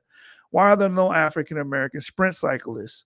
Tennis is a sport requiring strength and explosive energy, yet people of West African or African descent are largely absent from the sport of privilege. With 23 Grand Slam titles and additional 16 in doubles, the dominance of Serena Williams in modern tennis puts her as one of the greatest tennis players of all time, and indeed one of the greatest sports people of all time. Is Williams' success a result of her ancestry? Yes, in a narrow sense, and that her genetic makeup presumably bestows part of her advantage. But the question is this: is her ancestry the defining characteristic of her success? That a black woman is a true great is partially a reflection of the lowering of prejudice and raising of opportunity in the modern era. By beginning one of the greatest tennis players of all time, by being one of the greatest tennis players of all time, just as Usain Bolt is the fastest runner ever recorded, they are already wonderfully freakish outliers and poor representatives of normal humans. Are the outliers genetically? For sprinting, there is a notable and blindingly obvious fact that is forever ignored. African American, Caribbean, African, Canadian athletes have dominated sprinting for 40 years, all descended from the enslaved from West Africa. Only 5 white men have competed in the Olympic 100-meter finals since the starting pistol was fired in the 1980 race, and none since those 5 from 1980 crossed the finish line. And the gold and the bronze in that race are the only medals not won by black 100-meter sprinters. In that same time, the number of African men in the finals is also 5. This includes 2 medals, both won by Frankie Fredericks from Namibia, a country that is not considered West African, rather it's Southwest African. Only one of the 5 Africans logged a time less than 10 seconds. By this metric, African men are precisely as successful as white men. The transatlantic slave trade also imported millions of West African women and men to South America. The number of South Americans of ancestry to have competed in the 100-meter finals, 0. The point is this: elite sprinters in the Olympics are not a data set on which statisticians could draw any satisfactory conclusion. It is precisely the data on which the extremely popular stereotype is based. The idea of black athleticism in sprinting is drawn from a hugely skewed and fatally flawed sample, one that, owing to the relative absence of West African sprinters, doesn't even support its own hypothesis. If people of West African ancestry have a genetic advantage, why are there few West African sprinters when slavery does not account for the difference? Which is a great point, real quick. This is me talking. Which is a great point. Why when the West Africans compete, they're not on par with African Americans? Bro, I know why. Because African Americans, the reason that they're faster is because they had to run away from they run away from them dogs. Well, actually, when you think about Africans, they got to run away from lions. So, I don't know. Oh man, you got you letting your inner redneck come out and shine. Jimmy Crack Corner, I don't care, man. It says here, we can, of course, go beyond mere speculation of evolutionary change and assess the molecular biology of physical abilities. The real genetics of sporting success are predictably complex. As with any human behavior, there are a myriad of factors in physiology of physicality: the size of your heart, the efficiency with which you absorb oxygen, maximum oxygen uptake, also called VO2 max, muscular recovery from exercise or injury, the lactate inflection point, which is when the levels of lactic acid shoot up owing to being produced faster than the body can break it down, resulting in muscle cramps or a stitch. These are all relatively well understood phenomena that have a solid genetic basis. There are also physical traits such as flexibility and coordination that are less well understood from a genetics perspective. And finally, there is the physiological determination, concentration, perseverance, risk-taking, which, just like all behavioral traits, have a genetic basis, but are immensely complicated and poorly understood. Real Ruger says, so you think those South American Negroes can't run? They said, this is a typically messy picture to unpick. So let us deal first with what we know the best. Power and stamina are at opposite ends of the spectrum of muscle performance. We know this intuitively. Elite endurance athletes and sprinters make a Venn diagram that does not overlap. We do it genetically too. The contemporary approach to identifying the genes involved in athleticism is to take elite athletes and look for gene variants that are more common in them than in the rest of the population. With those differences, we can infer that those genes boost performance without knowing what the genes actually do. This is a pretty standard technique in genetics and is fruitful too. More than 150 individuals' points of genetic differences have been identified in 83 genes in elite athletes and hundreds of studies, of which approximately 3/5 appear to relate to endurance and the rest to the strength or power. It is worth noting that in some of the elite athletes in power-dominated sports who were tested, rugby, kayaking, and wrestling, gene variants were identified that fell below the threshold of being significant, meaning that they were probably not more commonly found in the sports people than in the broader public. While this does not undermine the fact of genetic advantage in sporting success, it highlights the importance of non-genetic factors. So the question becomes this: of the multitude of genetic variants identified so far that associate with elite sports people, do they segregate with specific populations, ethnicities, or races? The answer is yes and no, and maybe. We don't know the effect of most of those 150 variants, and we have some information about how they are distributed around the world. Here I will focus on two in particular, both of which are heavily studied, apparently, and important, and also the subjects of a lot of hokey science. Muscles are made up of long fibers built from multiple tubular cells. When you flex your biceps, all those cells spark into action and contract in unison to tighten along the length of the muscle and draw the forearm in. Skeletal muscle cells come in two types: slow and fast twitch. Slow twitch cells are more efficient at processing oxygen to generate the energy to contract than fast twitch, which generate energy more quickly. Hence, the fast twitch cells are better for producing explosive energy over shorter time scales. People who are good at sports that require explosive energy tend to have a higher proportion of fast twitch muscle cells. The genetics that underlies this distinction is not well understood, though certainly involves a gene called alpha acetinin, ACTN3, which, like all genes, come in a number of different versions or alleles, each subtly different. Two alleles correlate with much of the differences between fast and slow, and the difference is referred to as R577X. Many studies have shown that elite athletes in power and strength sports are more likely to have one or two copies of the R type rather than two copies of the X type, which results in fewer faster switch cells.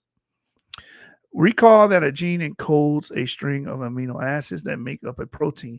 You have two copies of almost all genes. The R577X variant means that one genetic change at position 577 in the protein turns the amino acid located there from the arginine R to stop X codon, resulting in a shorter ACTN3 protein in the muscle fiber.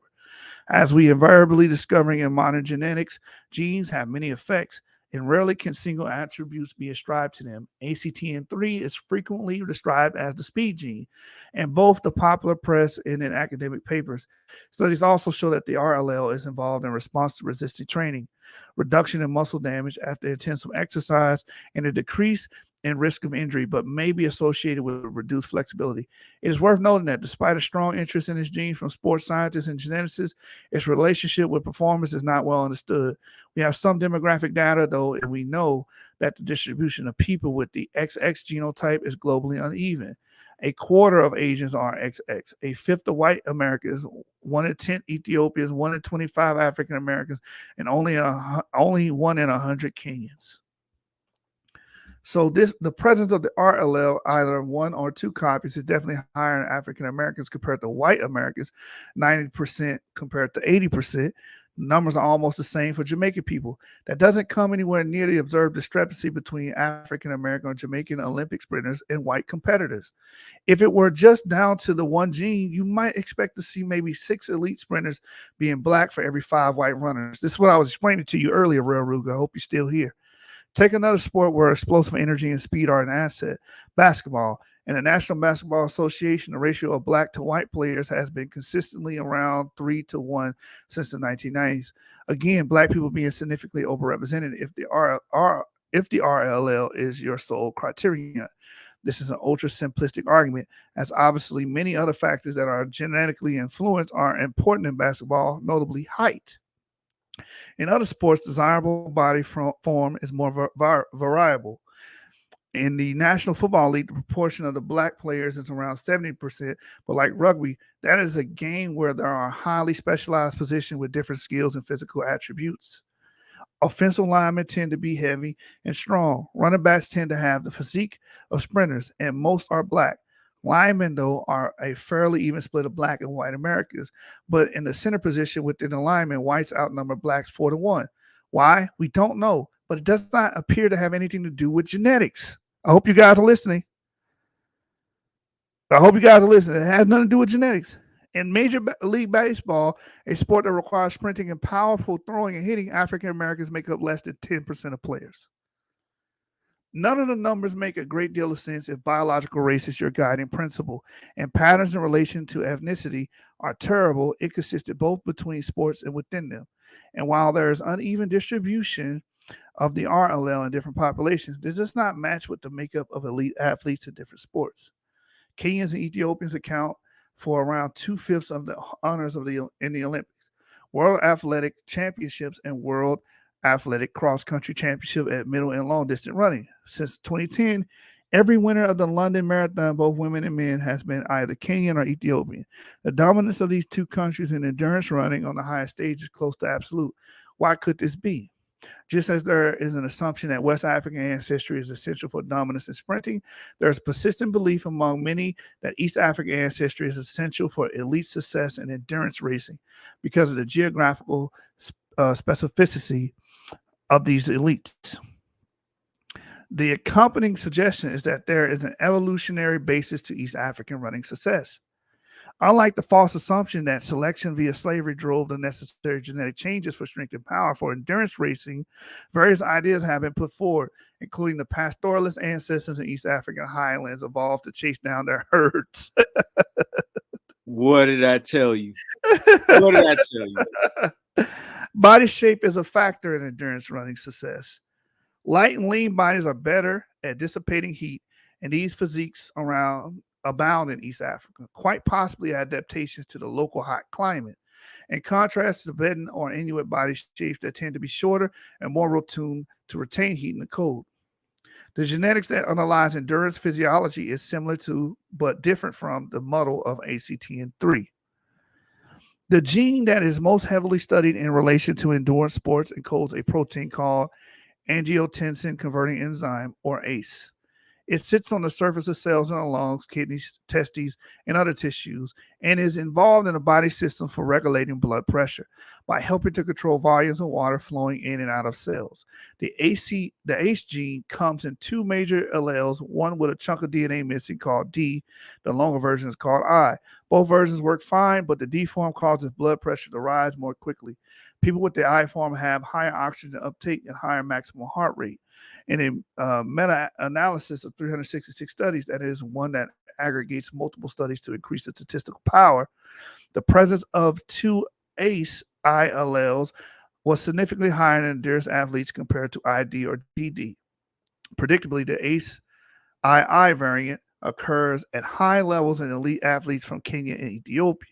This is unsurprising because when the ACE gene has been assessed in studies comparing Ethiopian and Kenyan elite runners with non-athletes from the same countries, no difference was found, meaning that for East Africa, it is a national genetic characteristic irrespective of athleticism. So it has nothing to do with having this innate ability to be an athlete. It has nothing to do with that. But on closer inspection, this might not be such an informative question to ask because the population from which elite endurance runners emerge are much more restricted. In fact, the specific demographics of success from these two countries are incredibly precise. For Ethiopians, the majority of international athletes come from the RC and Shiwa districts. For Kenyans, it's people from the Kalenjin linguistic ethnic group. Surnames beginning with Kip typify these people, such as the great runners Moses Kiptanui, Hela Kiprop, Wilson Kipson, Kiprotik, and Eliud Kipchoge, who in October 2019 became the first human to run the marathon in under 2 hours. Even more specifically, within Kalenjin, the Nandi subtribe are disproportionately successful. Nandi and RC are mountain districts in the Rift Valley, more than 6,500 feet, 2,000 meters above sea level.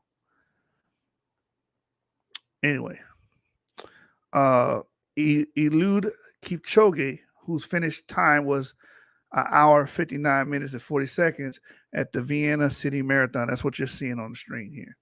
Physiology that works well at high elevation is advantageous in sport. There's less oxygen up high, so if you can cope with that, you have an edge when competing at sea level. Their oxygen levels are higher, and you will be able to pump energy in your muscles with greater efficiency. Living and training at an altitude is therefore a good thing for athletic success. Athletes become accustomed to exercise with lower oxygen and then get a boost at sea level.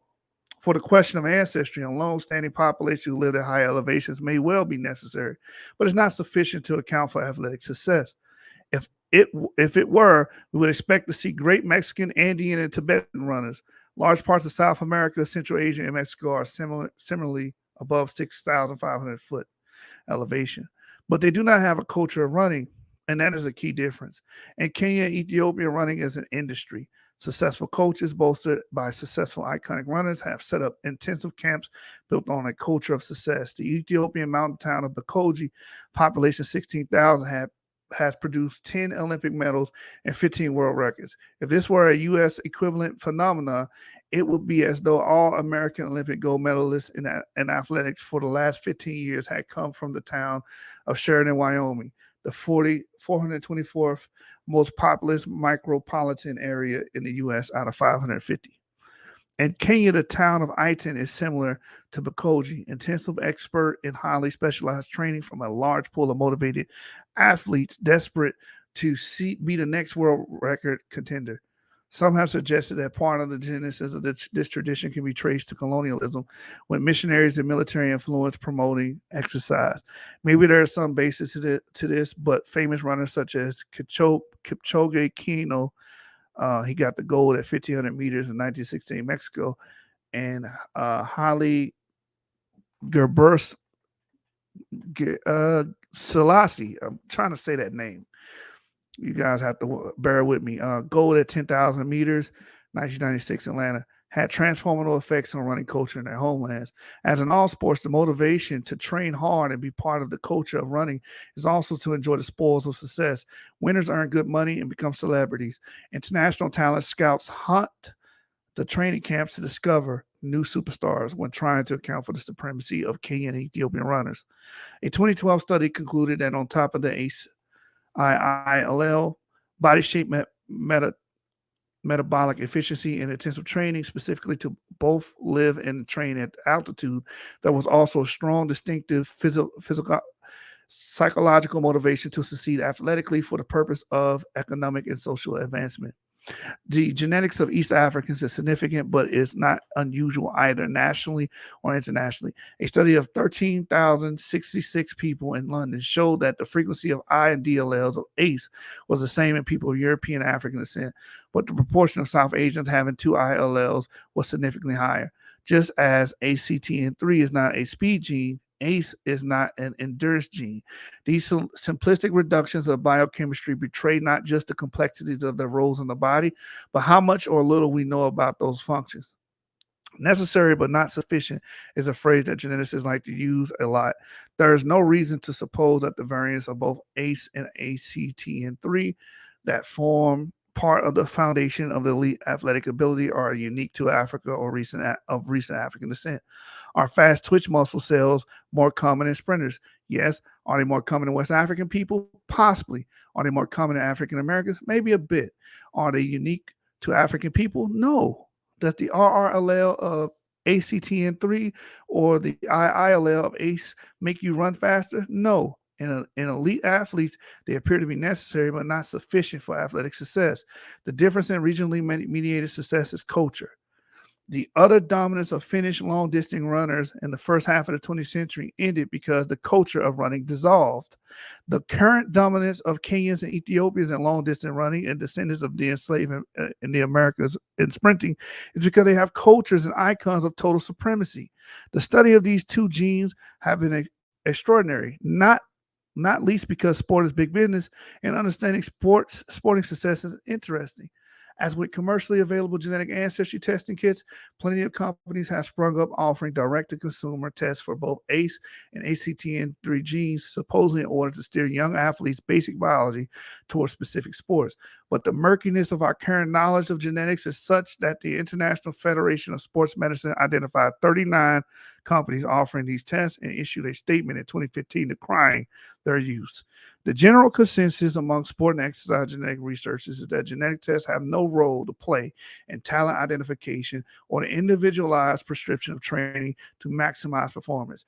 In the current state of knowledge, no child and young athlete should be exposed to DTC genetic testing to define or alter training or for talent identification aimed at selecting gifted children or adolescents. This is the current state of affairs in relation to all humans, regardless of ancestry. Maybe there are probabilistic predictions one could make about ethnicity and sporting success based on genetics, but they would be weak at best. As ever, human genetics is as complex as human history because human genetics is part of human history. There's a real danger here for fetishizing two genes out of 20,000 in a way that steers us back toward an essentialist view of racialized sport. Many studies have shown that the versions of ACTN3 and ACE we see in African American and African athletes are far from unique. And a 2014 study concluded that they do not seem to fully explain the success of these athletes. It seemed unlikely that Africa is producing unique genotypes that cannot be found in other parts of the world. Even with all that genetic advantage in place, we have to resolve again that having the right genes is necessary, but not nearly sufficient to account for the dominance of any group of athletes in any sport. Sport is complex and biological phenomena, which, like all human activity, includes significant input from nature and nurture, meaning genes and everything else. It is effectively casual racism to suggest that biological ethnicity is more important than other factors, not least because it's virtually impossible to pick apart all the elements of a lived life to assess the ingredients of a successful recipe. In science, we look to Occam's razor or scientific parsimony to understand phenomena. The concept that the best hypothesis is the one that requires the fewest assumptions. Although it appears to be a simpler answer, the claim that traditional racial categories are a cause of sporting success actually requires far more explanation than the following. There is some genetic advantage in sporting achievement, some of which will manifest as physical traits that tilt the balance towards success. Precisely accounting for the genetic advantage is impossible, and none of it segregates with the colloquial races. The stereotypes and myths might have semblance of grounding in personal observation and tend to revert to some versions of essentialism, that there is singular signature that demarcates difference. But from a sociological point of view, these type of folk analysis tend to invoke deep prejudice that we may well be unaware of, and ongoing structural racism. The sociologist Matthew Hughey and Devon Goss analyzed hundreds of sports reports in the press over 11 years in the 21st century. They found that a biological basis of race was a common theme in describing sporting success. In comparing reference to success by black and white athletes, they found that innate physical ability was typical in descriptions of black athletes, and intellectual prowess or industriousness was the most frequently referenced criterion for success in whites. The fixation on individual genes and the analysis of athletic succession says inherent biology, not effort, is the mediator of success. Our cultural biases clearly say black brawn, white brains. And that's the danger of it. Oh, this black person didn't achieve his accolades through hard work, dedication, and training. He did it because he's naturally an ape, right? And he just has strength and power. But if a white person does it, it's because they use their intellect, right? They do it with skill and prowess. They don't do it because they were born or had this God-given talent or this ape-like talent, like many of the racist Nazis would say in the 20s and the 30s. That's the issue with this whole ideology of racial black superiority. It's extremely racial essentialist. It says the association between physicality and race extends beyond sport and into sex. There is the widely held belief that men of recent African descent have larger penises than men of other populations, and that men of East Asian descent have the smallest. The most recent 2014 largest meta-analysis found no indication in more than 15,000 men that penis length or girth correlates with any particular population, racial category, or ethnicity. Part of the persistent racism directed particularly to people of African ancestry is focused on their bodies, physicality, power, sexuality. This being the theme of the horror masterpiece, Get Out. Rarely is success attributed to an intellect or hard work. Again, this recapitulates the sentiments of the Enlightenment thinkers who founded the pseudoscience of race. Even the positive attributes delineated by race are reflections of a lesser evolution. So again, all these things are to say, okay, these people have the physicality, the power, so on and so forth, right? But it's rarely a success attributed to intellect or hard work. And that's the problem. All these black people are lazy and strong. That's why they're good at sports. Not because they worked hard, not because they put in the hours, not because they trained, you know what I'm saying? Not because of sweat equity. It's because you're a damn ape. As these black Hebrew Israelites are saying, God-given talent. Get the hell out of here. There's also the pervasive belief that black people excel at specific track and field sports because they require little specialist equipment. The patronizing myth of African long-distance runners being trained by running to their schools or because they ran without shoes and thus learn good technique to become a top runner or a soccer player. This implies you just have to run or kick a ball around. This is another form of soft racism and is similarly not rooted in fact. When successful Kenyan runners were actually asked if the story of running to school was true, most said no. They walked or took the bus like other kids. The elite athletes we see in the Olympics or the FIFA World Cup have been carefully selected over many years of filtering through the most advanced training programs on earth to get to the level of excellence. To suggest otherwise is just a recapitulation of the idea of people being somehow closer to nature, which is meaningless blather. What is very striking about all these radicalized attempts at assessing sporting advantage is how inconsistent they are. The genetic and therefore physiological advantage that supposedly equates to sprinting success appears to have no impact on short distance swimming. The Olympic swimming equivalent of the 100-meter sprint is the 50-meter freestyle. Since 1980, when the last white man ran in the Olympic 100-meter final, there has been only one black man to compete in the 50-meter freestyle final, Cullen Jones, who won the bronze medal for the U.S. in 2016. Some have attempted to justify the absence of black people in swimming by asserting that they have denser bones and therefore are not as buoyant. For this, there is no evidence. And yes, it is ludicrous as it sounds, but it is such a persistent idea that it has been said to me by my black friends. A year before Jimmy Snyder offered his biological essentialist explanation of sprinters' success in 1988, another sports presenter, the former baseball player Al Companies, asserted on the popular U.S. program Nightline that black people's lack of representation in swimming was because they don't have the buoyancy. Like Snyder, Companies was sacked. He was sacked the next day. It seems absurd to say, but the pivotal element is being able to swim, is learning to swim, rather than contesting some imaginary biological sinking factor. According to USA Swimming, the official national swimming body, 64% of black children in America cannot swim. A 2017 survey identified the most significant correlates with the statistic, including a low number of parents and friends who swim, economic disadvantage swim teams are mostly extracurricular and therefore have added financial costs, a lack of access to pools, and the absence of African American swimming role models. It is impossible to separate these trends from the racist history of America. Even after segregation officially ended in 1964, pools were more likely to be built in predominantly white areas, and access to pools for African Americans continued to be restricted. It is the social and cultural milieu that is most significant in almost the complete lack of representation of African Americans in the sport, that in terms of sheer biological physicality is no different from a sport in which they reign supreme. This is the point. This is the hope. I hope y'all getting this, man. This is the point. The real world consequence of this structural and cultural racism is that the death rate from drowning in African American children aged 5 to 14 is 3 times higher than for white children. Racism is literally lethal. Sport is one of the ways that we measure physical and psychological excellence in people from all over the world because of nationhood. Elite athletes represent countries, and therefore they represent us. We can play out all manner of battles, stereotypes, and prejudices in that arena. The science that underlies success at the top of any game is inscrutably complex, partly because it's like trying to unbake a cake, but also because though elite sports people represent us, they're not really like most people. They do things most people cannot. The genetics of our physical traits are immensely complex too.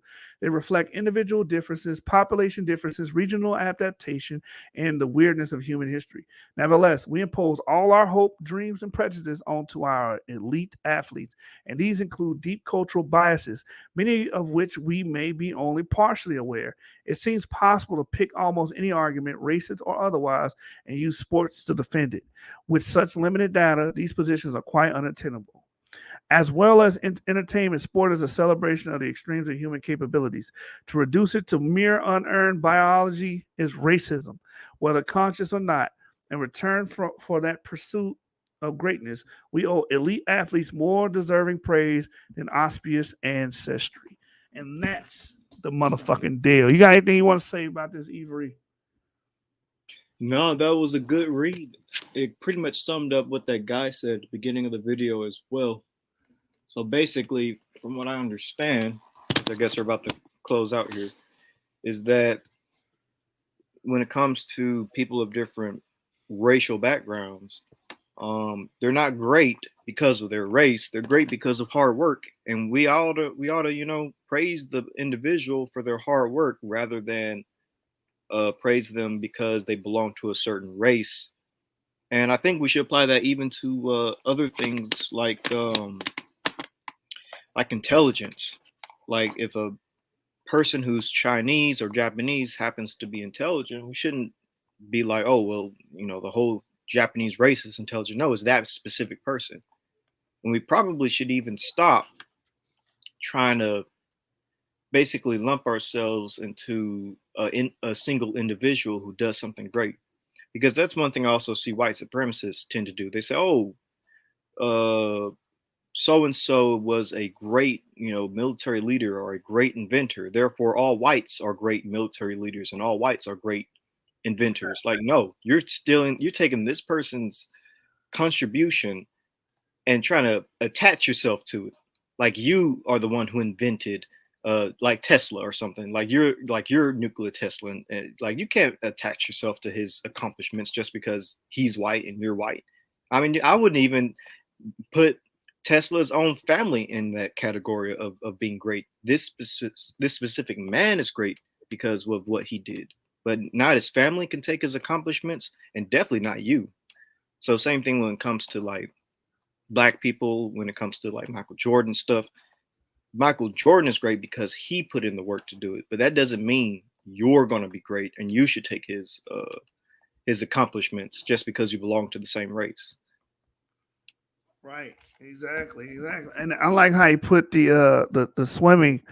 He brought the swimming at how black people lack those swimming accolades, and he breaks it down beautifully. It's because of culture. And a lot of people say, "Oh yeah, we knew that," but you're not getting it. The culture is driving us to be basketball players and football players, and the culture is driving us away from swimming, right? Because of our the racial structure and the racist past of America contributed to that. Just like the racist past of America is contributing to the way you think about blacks in sports. It's the same mode of thinking that we have to get over and crush, right? In order to, progress. Because all it does is delimit us at the end of the day. It delimits humans, period. This racialized thinking, racial typological thinking. It delimits us because you have people thinking, oh, we're not good swimmers. Well, go try it. Actually, go try it. Put your kid in a swimming class. Shoe trying to get black people killed. That's why black kids are dying and drowning 3 times the rate of white children, is because it's not in our culture to do those things. So since it's not being permeated through the culture, now when a black kid is faced with that task, they're more likely to drown because no one taught them how to swim.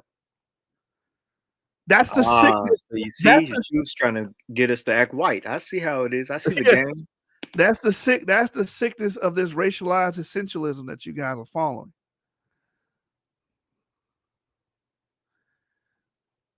He says, we get that, but what culture got to do with us being the best at the sports? Wouldn't we get into it? What sports did you get into that you're best at? Again, you're going to narrow it down. You said boxing earlier. You're going to narrow it down to just 3 sports, and that's all goddamn sports we ever been into. No. What we also have to realize is that these sports are fairly recent in terms of human history. Like nobody was playing basketball in 1000 BC or football in the 16th century. Like these sports are fairly recent in the whole span of human history. Right. We also have to keep that in mind. Culture and Real Ruger, I'm disappointed in you because you've been here since the beginning. And maybe my reading wasn't the best tonight. I did struggle a little bit in the beginning. But we read earlier about the Finnish runners. They dominated running and sprinting, all the way up into the 20s and 30s and whatnot. So why did that stop? When the culture dissolved, that stopped. The interest in the culture did not push that anymore. That wasn't something the Flying Finns were interested in anymore. And it's not something they reaffirmed, right? Or supported. Then they stopped achieving that at high levels in that sport. It's just that goddamn simple. When you overrepresent something, you have a better chance of dominating it. And right now, like 70% of the NFL is overrepresented by black athletes. We said we couldn't compete in the 20s. That doesn't change the fact that the Finns dominated it. You're missing the damn point, man. I know you want to keep that racial essentialism going, Real Ruger. I'm going to try to help you, but you need to take the medicine. All right? You got to take the medicine. You think if you just insert black people into any sport, they automatically going to dominate it because you got this idea of racial essentialism that doesn't exist. Doesn't exist at all. Let's see. LeBron, we literally read that. He said the climate of East Africa is why they are more suited for endurance sports. We did read that them being at higher altitudes could play a part, but it's not the complete picture. Right. Also, long legs, shorter torsos could play a part, but not the complete picture. It's just like basketball. Height does make a difference. But you could have tall people that just not that good. Just like what's the guy that has that the damn show on the internet? He was called The Bus. Stephen A. Smith got into it with him. I can't think of his name right now. He was tall. Didn't give him success. So it's more to it than just biological structures and whatnot. SB 1993 says African Americans are better at basketball than the rest of the world because it fits into our culture more than others. For example, we are not that good at soccer compared to other parts of the world. What? Oh, yeah. Cultural. Yeah. I agree with you. Culturally, yeah. You're driving more people into basketball, especially African Americans, into basketball through our culture. That's the it thing to do. That's the in thing to do. That's what we encourage our kids to do. Yeah, Africans do play soccer very well. Well, they're not the dominant group of soccer players. All right. You got, who won the last? Argentina, which is very European, just won the World Cup. I think Germany and Spain won. Brazil won. So it's very diversified because all people groups can produce athletes. Hopefully, if you leave with something, you'll leave with that. I don't know what you're talking about when I say they kind of are. What are you referring to? Yeah. Spain, Germany, Brazil, Argentina. Those are the World Cup winners. And if you go to Brazil, those people are highly European, even though they look dark skinned, right? Oh, let me show you something real quick. Let me show you something. I was reading a paper on Paraguay the other day, and I shared it in the resource tab. I think people don't know how many white people are actually in South Africa. I think, and I saw this, I think it was on a white supremacist board or something, but there's more white people, I think, in South America than Europe itself.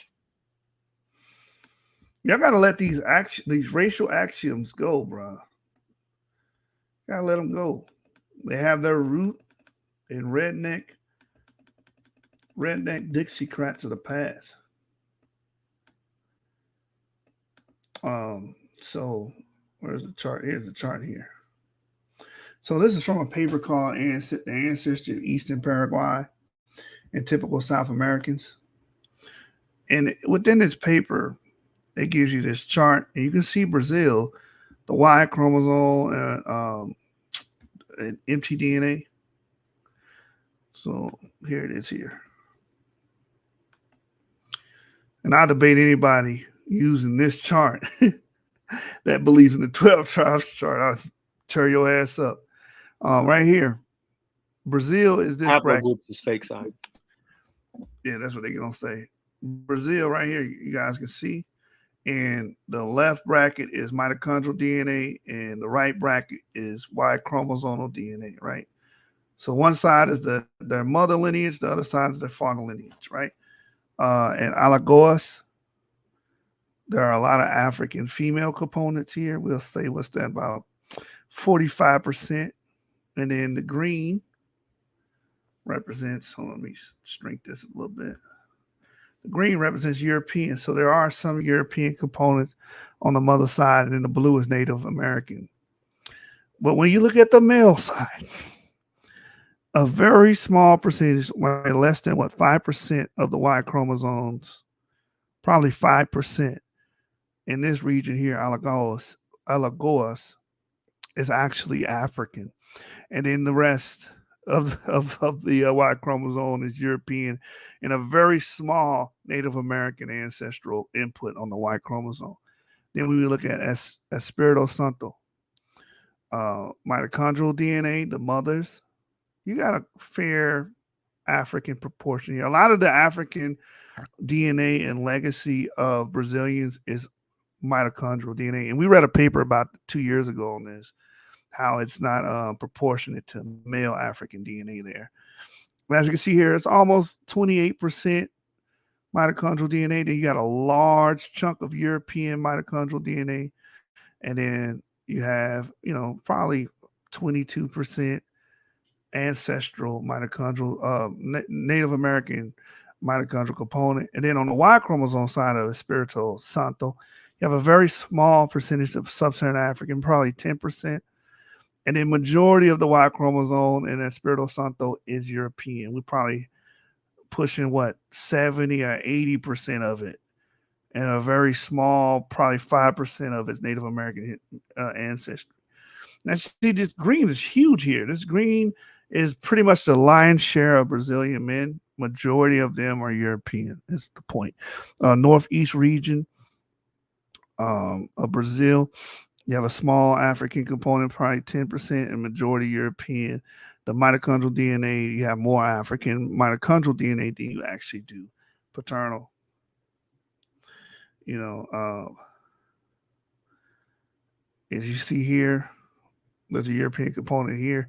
We have a huge Native American ancestral component on the mitochondrial DNA side, and it's just completely dominated by Europeans. Well, again, 10% of African on the male side. Rio de Janeiro, you have a sizable 40% or more mitochondrial DNA component, and probably like 15 or 20% European, and then a sizable, maybe a couple 25% of Native American ancestry on the mother side. And then on the father side, you have a 20% African contribution here, as a 15% African contribution, and a large, maybe 60 to 70% contribution of European males. Again, here in Sao Paulo, you see the same trend. You have a huge 45 percentile of the mother being sub-Saharan African, and then a smaller percentage of European mitochondrial DNA, and then you see the rest Native American. And on the paternal side, Sao Paulo, you have about 12% African, and again, another 70-80% chunk of their Y chromosome DNA going to Europeans. The point is, these Brazilians are very European. So you might see a dark brother from Europe. It don't really tell you much, right? Like that person that you say, oh, look, see, we dominate soccer. That person could obviously probably be a European descendant. New Hope says here, because sports sciences and business are all cultural practices, if we teach our children science and business, we will be more prosperous. Exactly. It's all about the culture generating these things and the people in that culture generating these things. Nothing is given to us. Most people want to be like, oh, no, that's God-given talent. If that's the case, the world should be filled with all African Americans should be on Michael Jordan level, and that's not happening. It takes work, dedication, sweat equity.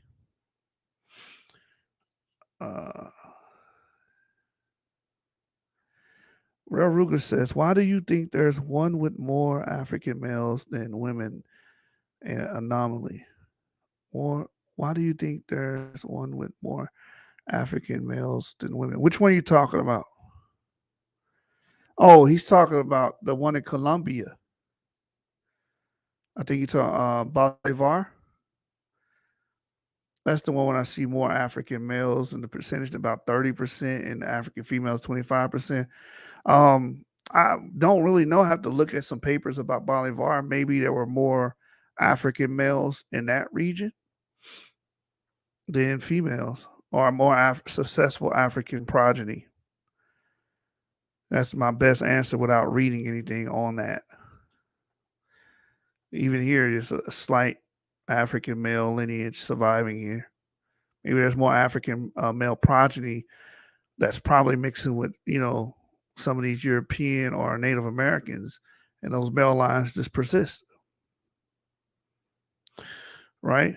But this is a great chart. Anybody believe in the 12 tribes chart, you get smacked up and pretty handily if we just looked at the population genetics of these people. We can see where they come from, who they relate to, who they descend from. This is no secret no more. We sequence the genomes and we can actually see this now, what groups they cluster with, what Y chromosome DNA, which shows their male heritage, shows their father's side, and mitochondrial DNA, which shows their mother's side. We can see these things now.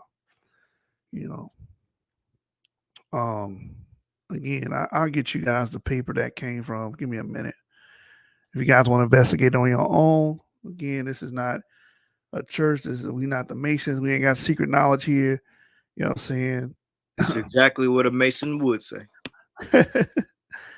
So, let me see if I can get y'all this paper real quick. And I'm going to put it in the chat for those that like to read, ancestry of Eastern Paraguay. Hey, but it's crazy, man. The way we think, we're trying to squeeze that racist out of you and educate you guys to the best of our ability. But some of y'all was fighting it, man. Y'all don't want to. Y'all was like, no, I want to move on, man. You put a black man in any sport, he gonna dominate it. I don't give a damn what it is. It can be ice hockey. Okay, well, let's see if we can work that experiment out. Let's get a bunch of black people to join hockey leagues, and hopefully they play for the Calgary Flames. They're pretty good. Or hopefully they come play for the Dallas Stars, because I like my Stars. I actually went and seen them play in Boston. They lost that game, but it is what it is. Maybe they can make them better. So hope your theory's true, and they all get drafted to the Dallas Stars.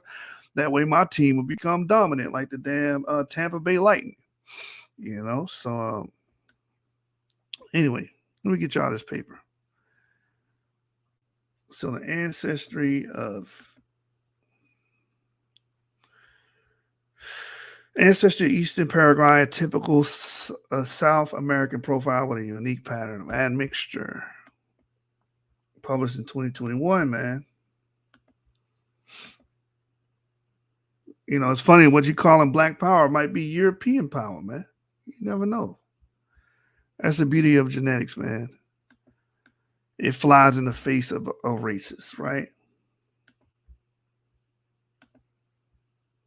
Oh, yeah, you from Philly. He like the Flyers. I don't recall the Flyers doing anything in the last 10 years, brother. They ain't a shot. I'm just saying. At least we made it to the dance. We lost to the damn Lightning. Tampa Bay Lightning beat us. But we made it to the dance, brother. I don't remember y'all making it deep in the playoffs. I'm just saying.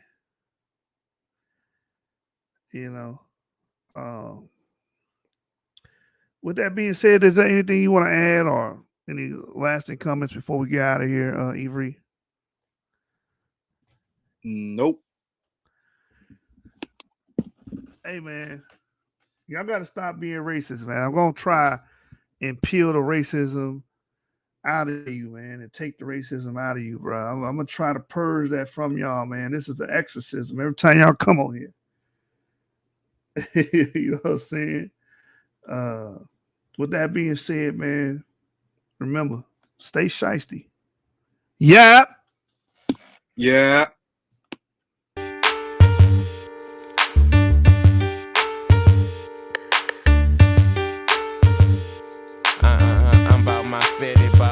here, I be on a paper chase. I'm all about my cheddar. I ain't touching the mic if it ain't 5Gs or better. I plan to never fall short. Again, I won't gain.